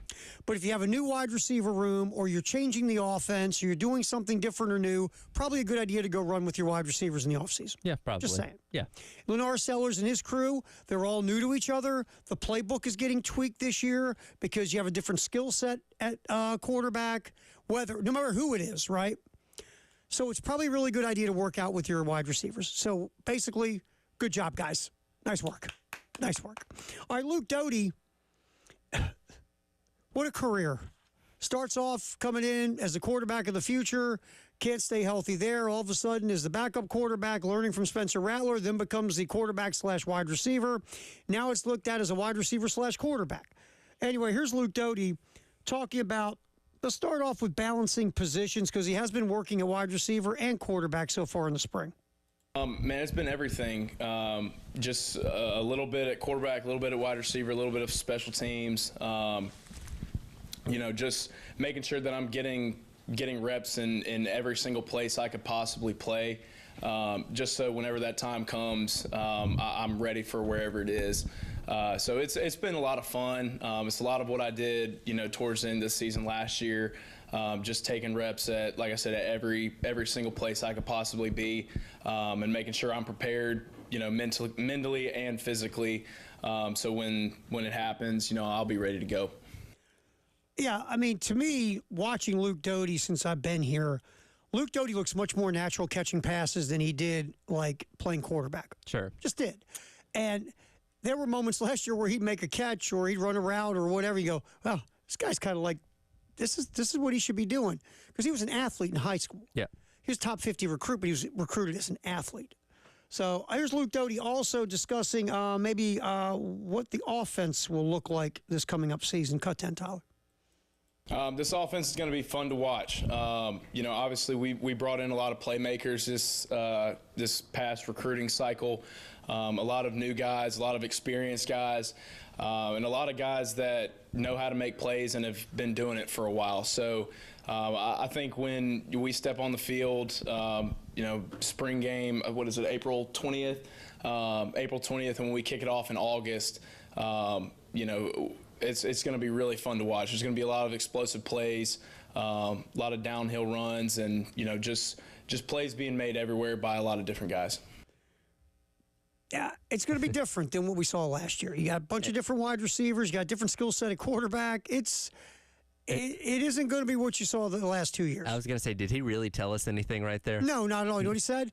Explosive plays, scoring points, what every offense wants. He checked off his buzzword list underneath the podium after he got done with that. And look, as we talked about, last year and every year when you're talking about a spring game, we're not going to learn anything in the spring game. Nope. It's going to be very vanilla. They're not going to break out any of the nuance to it. We're really going to have to wait and see. And I'd even say the first game against Old Dominion, probably not going to see anything too dynamic because on paper, from a talent standpoint, you should be able to handle that game without getting too crazy about it. Week number 2 on the road at Kentucky, though, is a different story. That's when you see the offense. Yes. And like Dal Loggins last year was great in spring game. We're doing nothing. We're doing nothing. You're going to see nothing in this spring game. Not only is it vanilla, it is store brand vanilla, no sprinkles, no chocolate syrup, nothing. It's a white container with the black letters, vanilla. It says vanilla. That's all. it. All right, last one from Luke Doty. Why? A lot of people thought Luke Doty would transfer because he wasn't starting at quarterback. He kind of fell behind Spencer Rattler into the backup spot. But Luke Doty stayed in Columbia. Here's Luke Doty talking about that. 13. Yeah, I mean, my parents told me whenever I was being recruited, and it's something I still think about today, is if you took football out of it, would you still want to be at the university? Would you still want to go to school here? Would you still want to, have a life here? And the answer for me at South Carolina was always yes, and it still is right now, and it always will be. So when the questions about transferring come up, it's easy for me because I love this place. I love the city. I love the people. I love the fans, as crazy as they are. The environment, everything about it here. I love it, and I wouldn't change anything for the world. There you go. Ready? All those things no one talks about anymore actually matter to Luke Doty. That's right. Good for him. Rare breed. Good for him. We'll come back in our text of the hour at 803-404-6100. Any little hint there? I'll keep you guessing. We'll keep us guessing. Text of the hour coming up next on the halftime show on the game.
All right, before we get to our text of the hour at 803-404-6100, real quick today, between 5 and 6, we'll be hanging out at JT's Chrysler Dodge Jeep on Divine.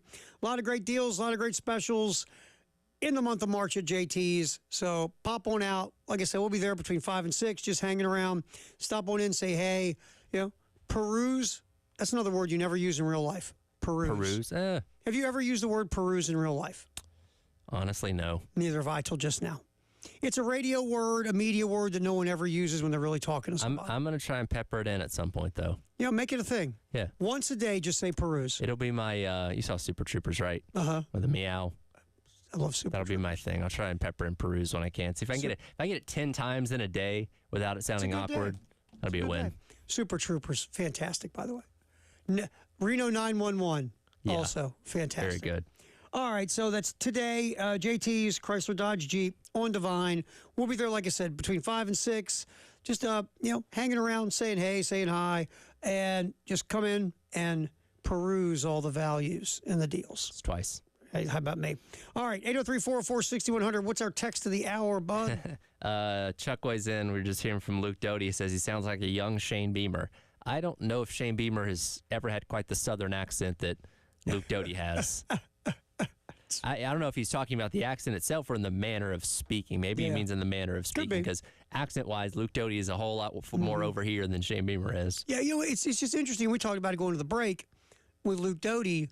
The thought process would be once Spencer Rattler showed up, Luke Doty was going to peace out. 95% of the time, that's what happens. Yeah, but again, he talked about it in that cut. I like the school. I like the vibe, the environment. What do you mean you care about school? I know. What is wrong with you? You're a student athlete. You're not supposed to care about academics. You got to care about NIL and transfer portal and being a starter somewhere and getting reps to show the NFL scouts what I've got. Luke Doty went, you know what? I like it in Columbia. I dig the school. I dig the campus life. I dig the environment. You know what? I think I'll hang. But again, it's such an anomaly in today's world. Like, I can't believe it. And we talk about, kind of like Takarion Joyner a season ago, the guy that stuck around and stayed through all the changes and all the ups and downs and guys being transferring in and all that kind of stuff, and had every opportunity to leave, and nobody would have blamed him, but decided to stay. And whenever Luke Doty is done here at South Carolina, very much in the same way, he's going to be looked at as that guy by the fan base. Like, man, he really committed to this program and never wavered from that. Yeah, and it's so different today. And that's a knock. It's not a knock on you if you transfer or whatever. I mean, people do what's best for themselves. That's fine. Yeah. Because you can. That's the world we live in college athletics. But to hear someone who seriously says, I stayed because I just like it here. Yeah. You're like, what? What? You could have liked it somewhere else and been a starter, right? No, I like it here a lot. And this is where I want to be. There says something to that. No one's saying that's the way everybody should be. I'm not going down the loyalty road. We talk about this, that everybody expects players to be loyal when no one else is loyal in college athletics anymore. Sure. But it's just the idea that Luke Doty said, I like it here, and I really don't want to leave, and I'm good. Okay. And really, he's telling the truth, because if he's not telling the truth, what would we have done, Tyler? He'd have rolled. Sure. He would have rolled out. And he's a guy that, if he's just your backup quarterback, we're not really talking about him. But the fact that, he kind of looked at his situation knowing that Rattler was going to be the starter the past 2 years and was like, hey, how can I help somewhere else? And being that he was an athlete coming out of high school, like, well, let's try a wide receiver. Obviously ended up working and has the opportunity to step up into an even bigger role this season. But I'm with you. When those moments that he did catch passes a season ago, though, wasn't one of the leading receivers on the team, you're like, there's something there. He's definitely got the skill set for a receiver. And there was like instinctual stuff he did that typically someone with that few reps at the position wouldn't do. And it was just like he had a feel for the position. Yeah. Where you watch him at quarterback, there was a complete opposite. Didn't seem like he had that natural feel and instinctiveness at the position. Like when we watch Lenore Sellers, there's a feel and instinctiveness of playing the position. Right. Either you got it or you don't. And I felt like Luke Doty had it at wide receiver when we saw the little bit we got a catch of him. We're going to come back. A Florida player talking about the Florida coaches, and not in a good way. That's coming back in what's trending at 2. here on the halftime show as we kick our last hour. We'll get into that. Also, here's some Shane Beamer. Give you the history of the greatest day in the history of the world. But we'll come back. A Florida player, not what you call smooching up to Florida football coaches. That's in what's trending at 2 next on the halftime show. Terry Ford, Tyler Head on the game. Oh, I thought it kicked already. Let's groove to the music, man. Let's do it. I was looking at this computer all wrong. We talked earlier about looking at clocks. I was sitting here, man, thinking, okay, we're grooving. We're not grooving. Now we're grooving. This is the music. I wrote this music, though. You like it? It's pretty good. Yeah, I was kind of bored. I wrote it. Then I knitted myself a shawl. Did some scrapbooking. I had a busy night. Halftime show. What's trending at 2 next?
Halftime show with Terry Ford, Tyler Head. We roll this baby for another hour here on the game. What's trending at 2?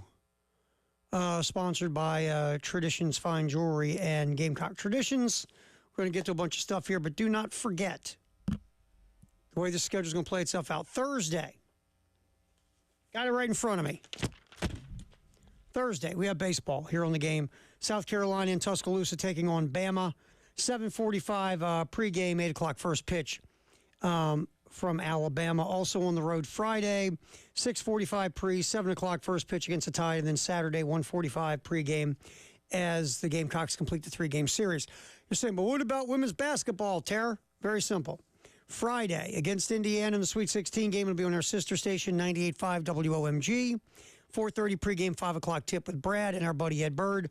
Sunday, if the Gamecocks win, which we expect they do, that game, whatever time, will be on 107.5 The Game here in Columbia. All the baseball games also on our sister station in Myrtle Beach as well, 100.3 The Game.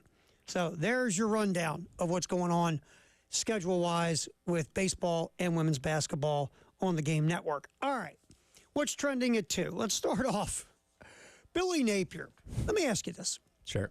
Should Billy Napier wear, like, you ever see the protective boxing gear, like the headgear? Yeah, like and when the they're extra big belt when they're thing. sparring and like a practice and stuff. Yeah. Yeah, and a mouthpiece. Yeah. Should Billy wear that like every day when he goes to work? Maybe because he's getting it from all sides. I mean, this dude gets punched from everywhere. Now he's getting punched by one of his ex-players, our buddy Princely. Now, it's Princely. I had to say this a bunch during. Remember when we did the pregame with Florida? Oh, yeah, he was a big deal when they came into town. You man, Milinin. I'll take your word for it. I screwed it up again. I had to practice this thing 100 times during the season. Well, Princely is a very high-level, quick, twitchy edge rusher who transferred out of Florida. Now at Ole Miss. And this guy can do some damage off the edge. We saw it when South Carolina played Florida. Really, he didn't sack Rattler. I think he rushed him or hurried him a few times, he got a couple of hits. He was disruptive. Here is what Princely, now at Ole Miss, had to say about the Florida coach's developmental skills or lack of developmental skills. My attacking the run game a little bit, but I feel like here I'm getting coached harder for things like that. You know, I feel like at Florida, like the way I was coached, it was kind of like, it was almost as if like they was just telling me to go out there and use my talent, if that makes sense. But here, you know, Coach Lou and Coach Lou and Coach Joyner, they really on me about the little things, you know, attacking the run. Coach Lou really goes through the progressions of the drops and the routes that are being run when I have to go into coverage. Like when I was at Florida, it was like they would just tell me, go drop to this area, and I would have to figure out everything else on my own. But here, you know, they go real into depth. I feel like I'm actually getting, you know, developed here. Interesting. Just go drop. Go drop in that spot there, and then what? Just drop. Now, Florida did fire several of its defensive assistants this offseason. They did retain Austin Armstrong, the DC, though there were some rumors that maybe he wouldn't stick around. But they did make some changes in the defensive staff. And perhaps now, Chris and I talked about this earlier, I don't know if he necessarily meant it that maliciously. Maybe he said it in the wrong way. But it sounds like at Florida, they just don't develop you. Yeah, just you got a lot of talent. Good. Yeah, you know what you're doing. Just go out there and do it. You got talent, man. Hey, just find the guy with the ball, go tackle him. What's hard about that? Drop back into that spot and do what? Jumping jacks. Yeah. Do something. Haven't you seen the guys in the pros do it? Do what they do. What do you want me to do here? I'm telling you where to go and drop. Come on, man. Also, what he's trying to do is, you know, pump up the Ole Miss coaches, obviously, because that's what you're doing there, too. How great they are. If you could remember their names. Yeah, I love that. Coach, what's your name again? Joyner. To be fair, he hasn't been there super long. Come on, man. You got to know him by now. Maybe they need to wear name tags or something like that. You're, what do you do here? I'm your position coach. Oh, okay. All right. No, the other thing, too, remember, Florida last year started off really well defensively. Yep. And then just fell off the earth. Really struggled near the end of the season because weren't they top, if my memory is serving me, which it doesn't anymore, Florida was a top, 35 defense in efficiency when they showed up in Columbia to play the Gamecocks. South Carolina torched them. Yeah, Don't get me wrong. And again, if you make one fourth down stop, you win that game. You win that game. Um, So that defense, because remember, they were given the new DC. You're talking about the younger guy, Armstrong. all this love. He's come in here, he's changed the personality and the culture of the D, and they're doing this and that. And then as the year went along, they fell apart. Yeah. So that's why you changed the defensive room. Yeah, and they didn't win another game after beating South Carolina here. And they did guess not. what? Once again, they also missed out on a bowl game, too. So, the offseason has been an interesting one. They saved face on signing day by not completely collapsing there after what had been a rough couple of weeks. Billy Napier's getting hammered left and right with questions about how tough the schedule's going to be and, what his situation's going to be as far as guys on offense and stuff like that. And then you have one of your former players that is now saying that your coaches can't develop talent, which, again, when you think about, and again, that's something that made its way across the social medias yesterday, think about what recruits are looking at that and saying, oh, if I go to Florida, they're not going to develop me. I don't want to go there. No, I want to go somewhere to develop me so I can go play in the NFL. Absolutely. Like, when you look at that schedule that's coming up, I think, if I'm not mistaken, they've got the Kansas City Chiefs on that schedule. The 85 Bears, they actually open up with them at home. It's awful. Weirdly, they're going to play the 98 Bulls as well. Right. Hey, wow. The late 90s Yankees are on the schedule. That's weird. I'll say this. It would not surprise me if Billy Napier doesn't make it through the season. That would not surprise me. Yeah. And look, has this been fair to Billy Napier? No. Has Billy Napier also hurt Billy Napier? Yes. Sure. I think Billy Napier, I said this last year, it takes a certain coach to be able to coach at Florida, at Texas, in certain places, right? He does not have that big ego, that larger-than-life mentality about him. We make fun of him all the time for, the game went all right, and putting you to sleep in his press conferences. Like, you think about Spurrier, you think about Urban Meyer, you think about Dan Mullen, heck, even Jim McElwain flew off the handle from time to time. Like, there's a certain type of coach that is successful to a degree at Florida, and Billy Napier just doesn't have that kind of guy in him, which that's not a knock on him, that's just who he is. But when you have a fan base that, despite the fact they haven't won a national championship in almost 20 years, expects themselves to be in that mix each and every year. Well, here's the thing. I mean, he comes off as the joke Sunbelt Billy. And you need the two most successful coaches of Florida had big personalities and big egos, and they didn't care what you said, how you said it, what your criticism was, what your joke was. They didn't care. Right. And that's what you need of Florida. You need a guy who doesn't care. He's going to walk in the kitchen like we've been talking about and kick everybody out. There are a lot of cooks in the kitchen in Gainesville. Right. You're like, this is my kitchen, everybody out. That's what you need there. And Billy Napier's not that guy. I think Billy Napier could go and be successful at 100 programs in America. I think Billy Napier's a good football coach. Sure. I just don't think he's the right fit of Florida. Yeah. And that's not a knock. That's just, there are a lot of guys who aren't the right fit of Florida who are good coaches. And look, I've always believed that you should give every coach at least 3 years to see what they can do, figure it out. And, I agree. If they are trending towards, if they are not in a position to get like one more win and make a bowl game by the time November rolls around, guess what? They're not going to win that extra game and make a bowl game. And then that's when you start having the conversations of, okay, we tried Billy, let's move on from him. And then who knows who you bring in after that. You can't keep hiring and firing coaches, but what you have to do is hire the right coach. Or what you do, because sometimes you're so close to something you can't figure it out. Sure. But like what we said, it's simple. You got to find a coach with the mentality, the personality, and the ego to go with the skill set of being a really good head coach, to go into Gainesville and be able to handle that bear. Yeah. It's obviously we've seen it done.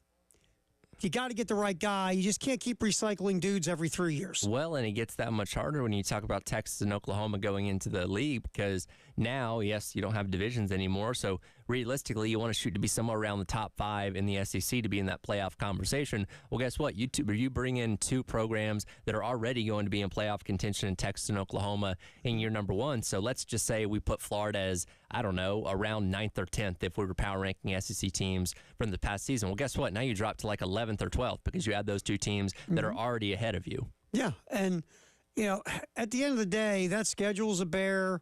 You look around it just doesn't feel like it's going to work. I'm with you. You give a guy 3 years. This is Napier's third season. Dan Mullen didn't leave the cupboard full of filet mignon, that's for sure. No, it didn't help. But still, this thing is just trending in a bad direction. In the era of the transfer portal, you can build back a team a whole lot faster than you two, because it used to be, and that's kind of where the basis of 3 years comes from, because you can at that point get a roster mainly comprised of your guys, to where it's not, okay, well, the first 2 years, you're still dealing with so-and-so's players, and you're still trying to filter those guys out, and you can't pull a Dion and just kick them all out and say, go find somewhere else and bring guys from the transfer portal, but now you can, and saying, okay, well, if you want to rebuild this team, you can do that, and you still have the opportunity to recruit a couple classes between now and then. So I think 3 years is a good, solid amount of time to see if it's turning in the right direction or if it's lost all hope. All right, what's trending at 2 here on the game, sponsored by Traditions Fine Jewelry and Gamecock Traditions. All right, so Kirby Smart, head coach at Georgia, you might have heard of him. Kirby had a really interesting take on the NFL's new kickoff rules. Here's a little Kirby Smart from yesterday. Interesting. I saw that. Somebody texted me that. I didn't see it, and I thought that came up in our meetings because we meet with the NFL personnel. They come in and give us a State of the Union. This is where we are, and then we share with them, well, this is where we are. We're sharing stats from our game, and it was, I can't, don't quote me exactly on this, it was around 80% of their kickoffs were touchbacks. And a lot of the NFL people and personnel felt that special teams were becoming irrelevant in their game because the punters are elite, hang time and distance. Kickers are elite, kicking off. If that's not part of the game, then why are we doing it? Okay, and how do we do it, make it part of the game, but yet also make it safer?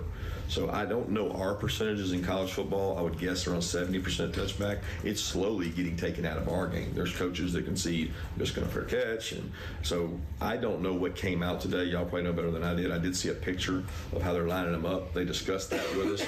That's going to create less violent blows.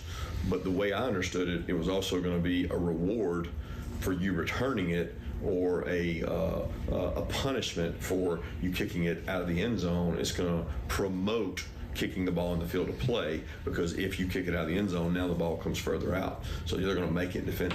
They felt like you can't develop players in the NFL anymore without special teams, because they feel like young players develop. Charlie Warner, N'Kobe Dean, their first year they played 10 times more snaps on special teams than they did at their position. But those snaps now are irrelevant because it's a fair catch or a touchback. So if you want to develop your roster, you need to have special teams to develop it. We feel the same way.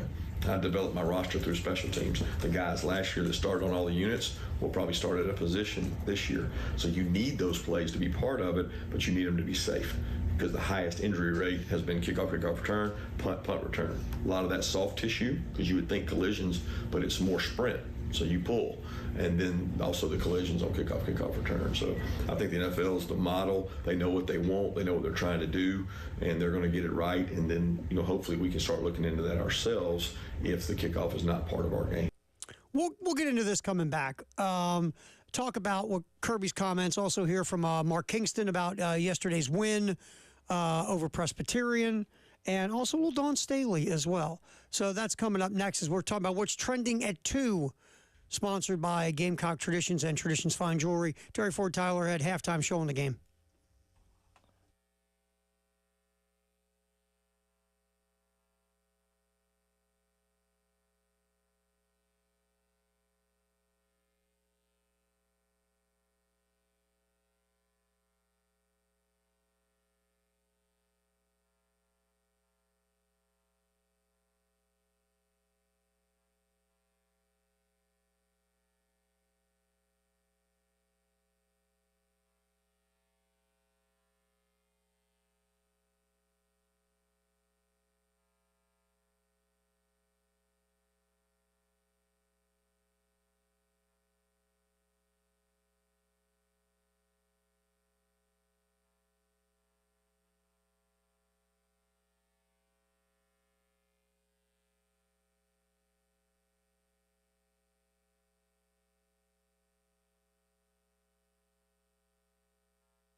All righty. We are rolling what's trending at 2, sponsored by Traditions Fine Jewelry and Gamecock Traditions here on the Halftime Show on the Game. Terry Ford, Tyler Head.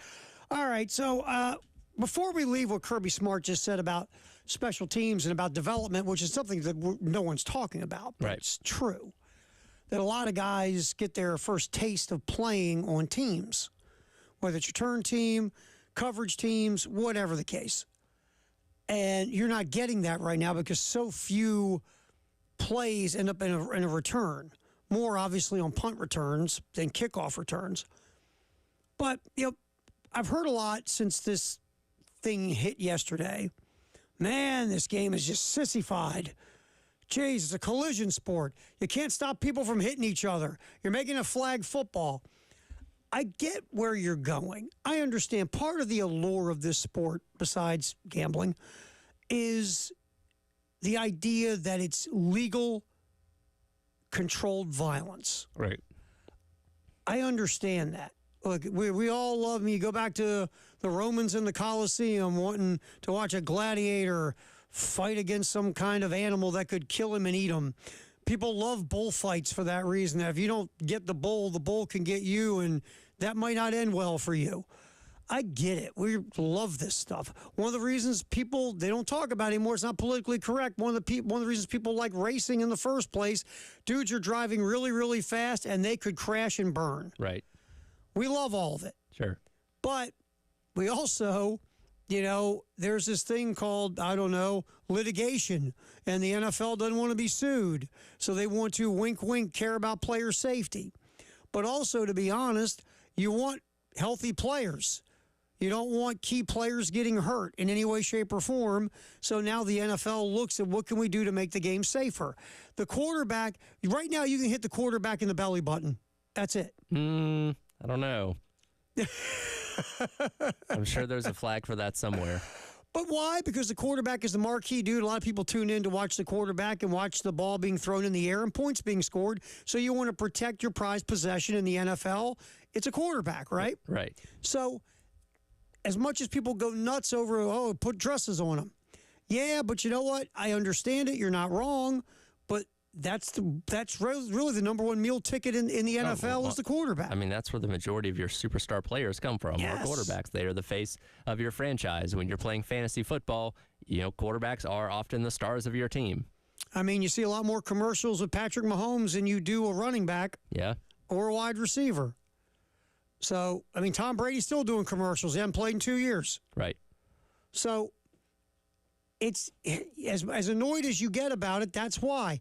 Again, kickoff returns, the rate of injury is high. The NFL doesn't want to get sued anymore. So all they're going to talk about is player safety, even though Tyler so eloquently pointed out player safety is playing a game on a Wednesday at Christmas, player safety. Or playing 3 games in 11 days, which Goodell was asked about that, and he said they don't have any numbers that suggest injury rates are higher, but you never know.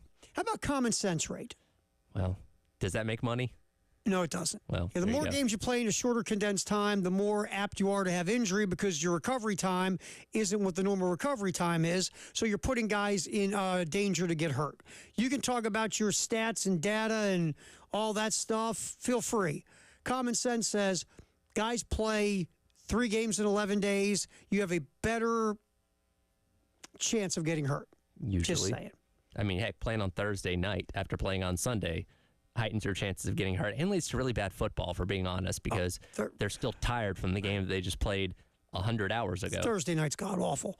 And players will tell you, they're not ready to play on Thursday. No. Their body is not fully recovered from the 3 hours of car crash that you had on Sunday. You know what you don't get on a Thursday week is a day off. Right. Because you go from playing Sunday to getting right into the game plan for Thursday night on Monday, Tuesday, and you're probably flying on Wednesday, the whole 9 yards. But that's okay because there's no data that says that that's bad. I guess not. You know what that data says? We're making a lot of money. That's right.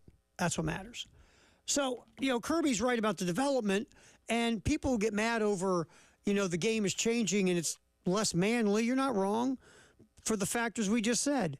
You don't want to get sued anymore over player safety, and 2, you want to protect your quarterback because he is your marquee product. Think about this. You look at a college football game, an NFL game today compared to 20 years ago, the tackling is awful. Tackling itself has declined over the years because of player safety. In practice situations, you're not tackling as much. You don't have pads on nearly as much. You really save the tackling for the games. So when you're talking about in the NFL, 80% of touchbacks or 80% of kickoffs resulting in touchbacks, that's 80% of these type of plays. Thousands of plays being run over the course of the season where these guys aren't getting, the younger guys coming in as rookies that you put on the kickoff team or whatever, aren't getting the experience of tackling more and running down the field and taking on blocks and that kind of stuff. So when they're playing in their natural position at cornerback or safety or whatever it may be, they're still learning and don't have those extra tackles under their belt, which can translate to it being bad in the playing offense or defense. Yeah, because to your point, the collective bargaining agreement has really collectively bargained a lot of tackling in the offseason. Yeah, pretty much. Quite honest. I mean, really, they barely touch each other during the week and save all the tackling for the game. Excellent point, sir. All right, let's move on here to Mark Kingston. Obviously, South Carolina getting a win in that pitcher's duel last night, 19-14 against Presbyterian. Here's Coach Kingston talking, Cut 16, Tyler. Tough night for the pitching staff. We swear it'll start. We promise. Conditions sure didn't help. It was rainy, it was damp, it was a little slippery. Sometimes it just happens, and on those nights where it feels like nothing's really going right on the pitching side, it's up to the hitters to kind of pick up the slack, and they did that. The pitchers have picked us up and have picked up the hitters a lot of times this year, so sometimes you need to trade places there, and again, the objective is to score more runs than the other team. We did that. Tonight was a night where the hitters picked up the pitchers. And that's what you do through a season, and Coach Kingston hit it right on the head. The pitching staff has really picked up the offense at times this year when the offense needed it. Now it was the offense's turn to pick up the pitching staff, and they did, 19 runs. All right, real quick, a Kennedy Jones update from Coach Kingston. He should be fine. He should be totally fine. I mean, I hope. He was with our athletic trainer. He was very alert. There didn't seem to be any ill effects of that. Obviously, we'll check him tonight. We'll check him in the morning, but we think he's going to be fine.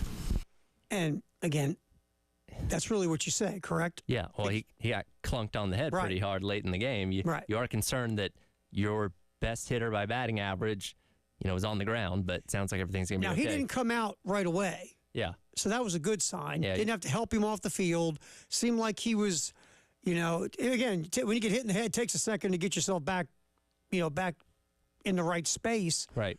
But it didn't look like anything that was going to be serious moving forward. Yeah. Felt like. Everything seemed okay. And again, I hopefully he'll be ready to go for tomorrow night, short week. All right, so again, 19-14 with a victory over Presbyterian last night. That's a couple cuts from Coach Kingston. Real quick before we get out, Dawn Staley was on SiriusXM's college basketball, or college channel, I should say, the college sports channel, which is really good. I love that Field of 68 show. So on SiriusXM, the college channel, Dawn Staley talking about the third quarter of the North Carolina game. Did you see the third quarter? That's what keeps us up at night. Now, I like the fact that we got off to a great start and we opened the game up fairly quickly through the first and second quarters, but then there was a lull in the third quarter that we went back to not moving the basketball. We went back to North Carolina putting us back on our heels. So it's that. They create a real balance of making sure we don't get too comfortable as coaches. But certainly I was super proud. Like you get nervous about, what team is going to show up and how they'll perform in these type of situations. And when they can put you at a little bit at ease at halftime, it's a great situation to be up. I don't know, I think we were up 42. You're going to win the game. It's how and what level that you'll end the game playing. And I know someone asked me about in the press conference about, something about running up the score. And I really wasn't looking at the score. At this stage of the game, you got to play good basketball. If you let your foot off the gas, it could carry on to the next game. I really believe when you're playing good basketball, it's contagious. And when you're playing bad basketball, it's contagious. So we want to continue to play at a high level throughout as long as we can play it, because you never know when you're going to hit that lull Now you never know how much of a run a team can go on that will eat into your lead. So I just want to play good basketball at this point. First of all, South Carolina was outscored 15-14 by North Carolina in that third quarter. Besides that, I mean, Gamecocks slapped North Carolina. Tar Heels had 2 quarters where they scored single digits. But it's that third quarter. It's going to keep her up at night. Keep her up at night. She's going to lay in bed, eyes wide open, just going, that third quarter. That's what coaches do, especially successful ones. I will get back in here. The greatest day in the history of the world is today. We'll talk about it next on the Halftime Show here on The Game.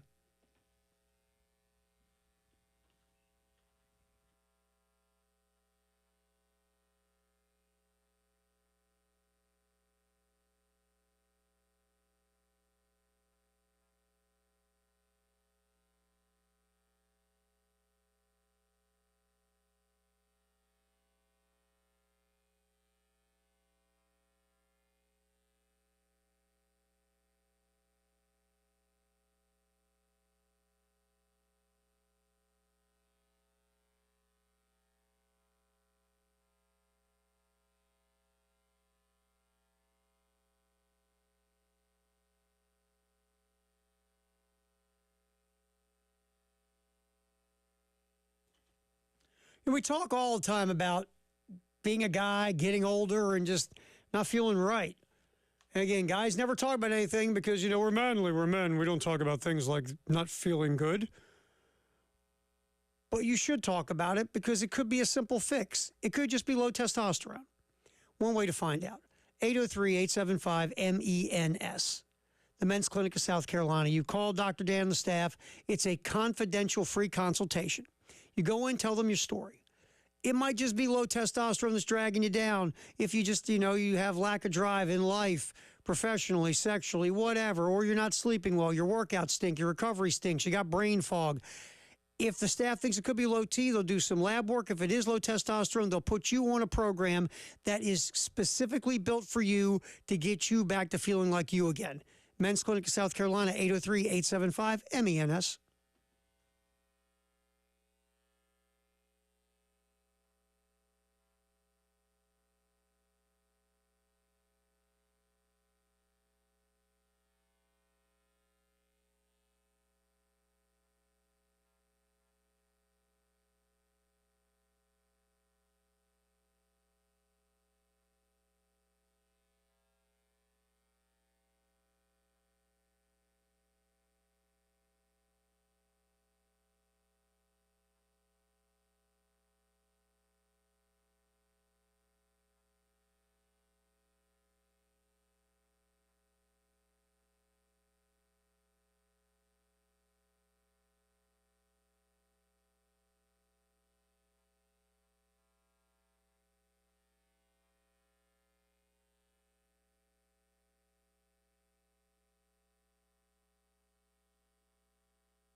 Today, March, what we got, 27th, greatest day in the history of the world.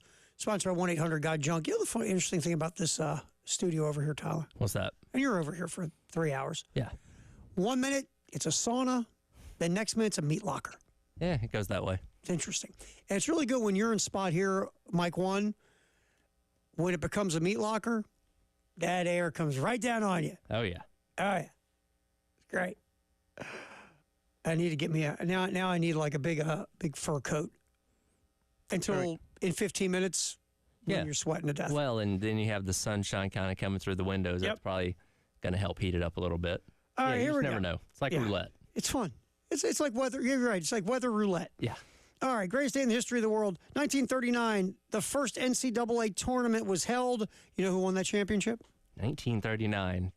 You were around. I was not around. I'm just going to throw one out there. Kentucky. John Calipari. No, Oregon. They beat Ohio State 46-33. Okay. 1939. Nobody on the Oregon team today played in that game. You sure that wasn't Dante's freshman year? Feels like it. Dude's been around for like 10 years. Also, Jack Givens, historic on this day in 1978 for Kentucky when they beat Duke 94-88. Givens scored 41 points in that game. Oh, Goose Givens was phenomenal that night for the Wildcats. This big upset in 2011, VCU with Shaka Smart as the head coach. They go to the Final Four, upsetting number 1 seed Kansas in the regional final 71-61. The Sixers on this day in 2014 tied an NBA record with their 26th straight loss, getting whooped by the Houston Rockets 120-98. The Sixers matched the Cleveland Cavaliers team of 2010 and 11 for the worst streak in NBA history. Of course, that was when they were tanking. Mm-hmm. And everybody was going crazy about the Sixers tanking. Terry, teams don't tank. What are you talking about? Never. There's an honor and integrity of the game. That's right. To give it your all each and every time out there, and nobody would ever intentionally lose to improve their draft stock. No one is trying to manipulate their one-loss record so they get more ping-pong balls to get the highest pick possible. Yeah, I mean, that would not happen. The Texans definitely wanted to win that game 2 seasons ago that got Lovie Smith fired, and actually ended up helping them out because they got C.J. Stroud instead of Bryce Young. That worked out okay. Take Bryce Young, right? So, and then nobody told the players or Lovie. Well, they might have told Lovie Smith. Lovie Smith said, "Screw you guys, you're firing me anyway." I was gonna say they might have to send him a thank you note after that one. How funny is that? So yeah, the Sixers were tanking. It was, you remember, there was the process. They remember it was the process. It was all set up to get as many lottery picks as possible to build a championship team.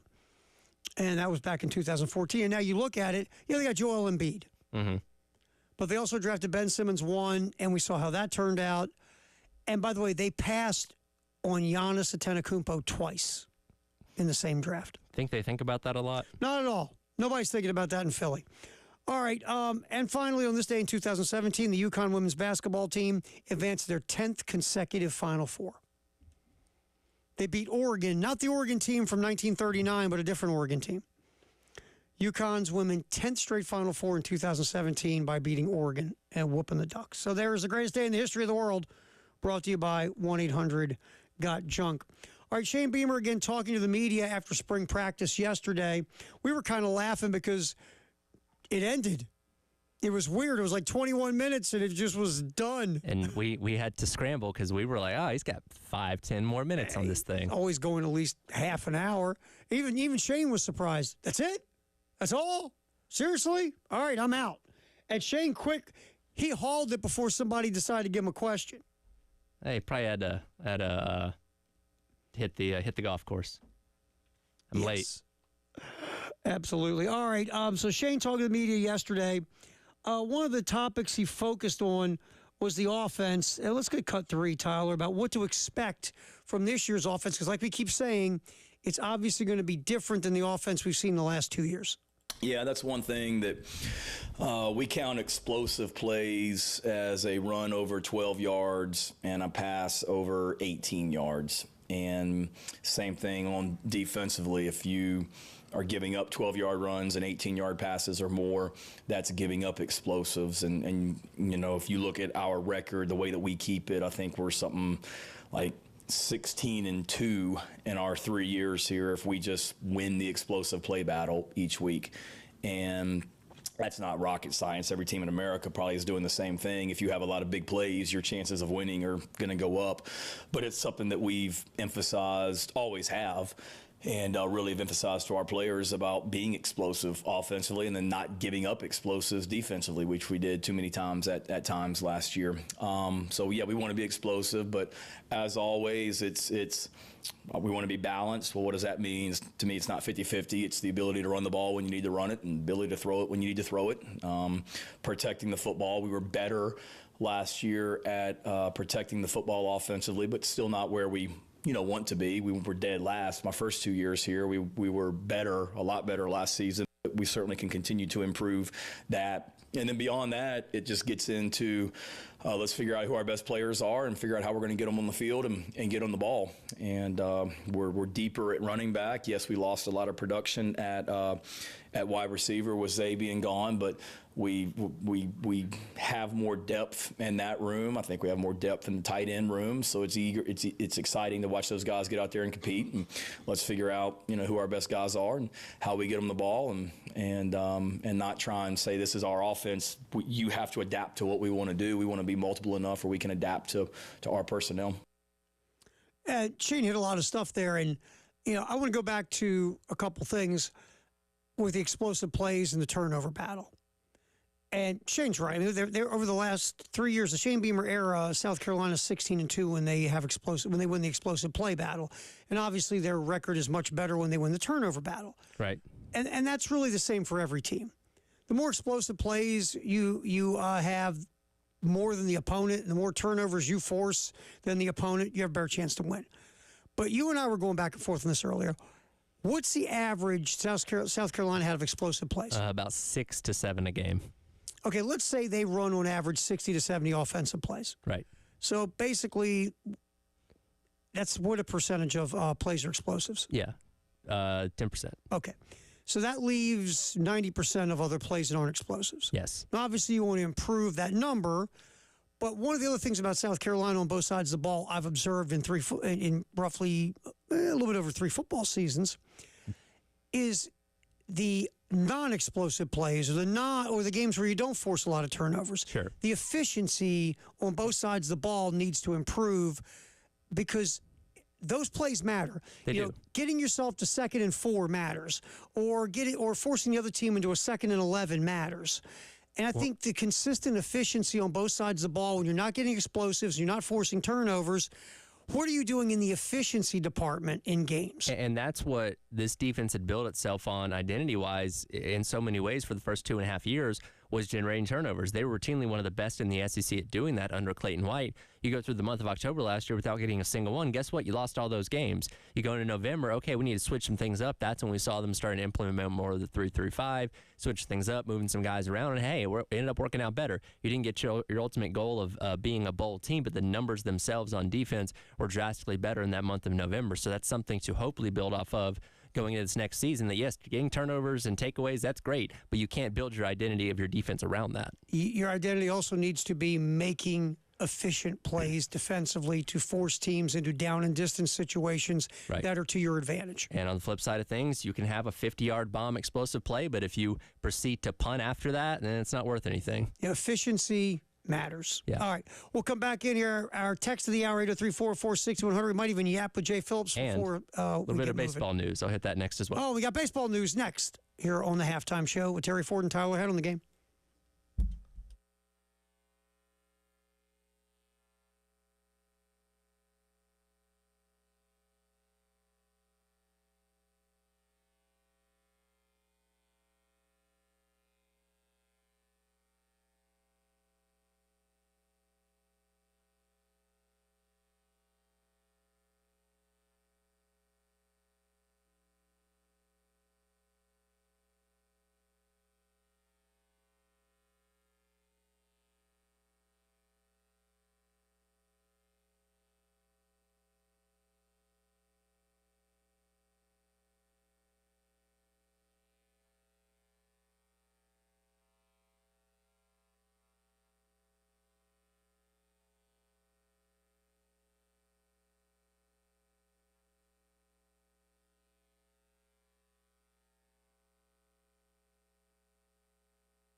All right, we'll get to our text of the hour at 803-446-100 here in a second. Real quick, today between 5 and 6, we're going to be hanging around at JT's Chrysler Dodge Jeep on Devine.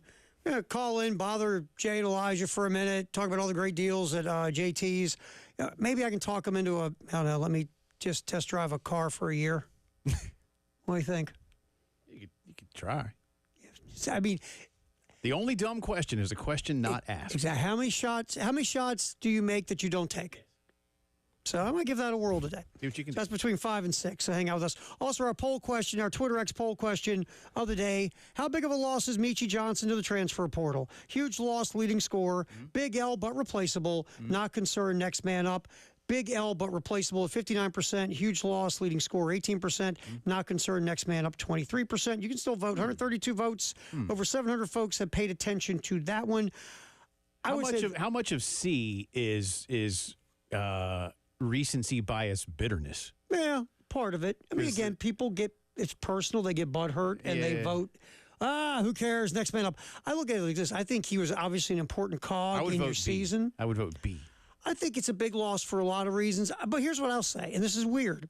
I think the loss is not so much about replacing 14 points a game. I think you can replace 14 points a game. Agreed. I think what he brought, because he got so much better defensively, I thought his floor game improved so much. I thought he was a fabric of the culture of the turnaround. I think the points per game is low on my list of why it's a tough loss. I would totally agree. I think the intangibles are far more important. He's been in the program. He's really about the only guy that's played meaningful minutes that's been here both seasons. I mean, there's a couple of exceptions, I guess, but yeah, I think it's the glue guy that you like to say sometimes too. But yeah, I think his floor presence, his energy, even on nights, remember several nights when he was not scoring, he was still very much a part of the game, distributing the basketball. In the middle of the floor, kind of in transition. There was a little passion to the game. Yeah, that's an energy guy. I just think, when we focus so much on the stats, but I think the other things make him a much tougher loss than just saying, you got 14 points a game. I agree.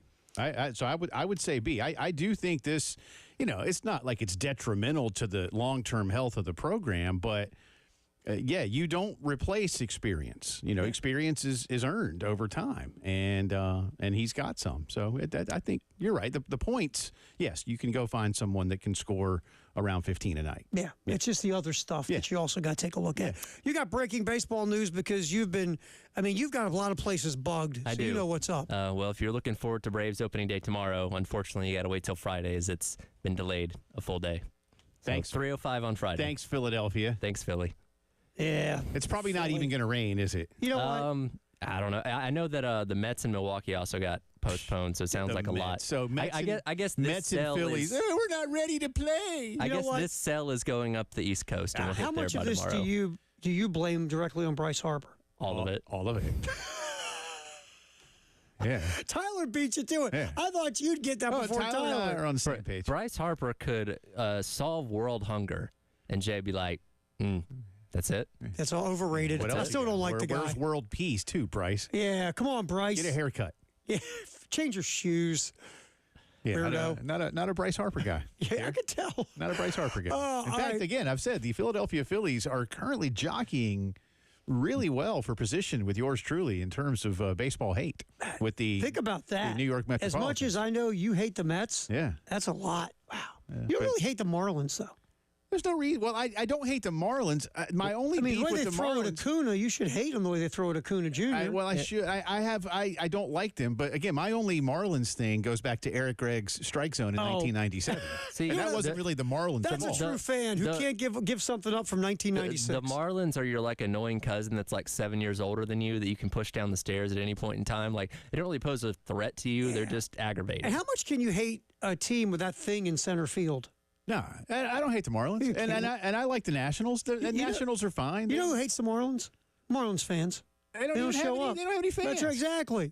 What do we got there on the old text line, 803-446-100? Yeah, so back to our conversation about Princely U and his comments on Florida. Bad luck for Princely U, especially when you are famous for giving no effort on plays. There's always two sides to the story. But Reddy, they didn't develop him to give efforts on plays. There you go. Hey, just go out there. You're 5-star. Go out there and be At that Ole guy. Miss, they've developed effort in Princely. What do you want me to do, Coach? Just go after the guy with the ball. Just chase the guy around. Tackle him. Yeah, Bill Princely gave a shot to the Florida coaching staff for lack of development because now he's at Ole Miss. Yeah, well, I don't know if that's accurate or not, but there is something that's seemingly amiss. We were just saying Billy Napier just gets it from all sides, man. Yeah.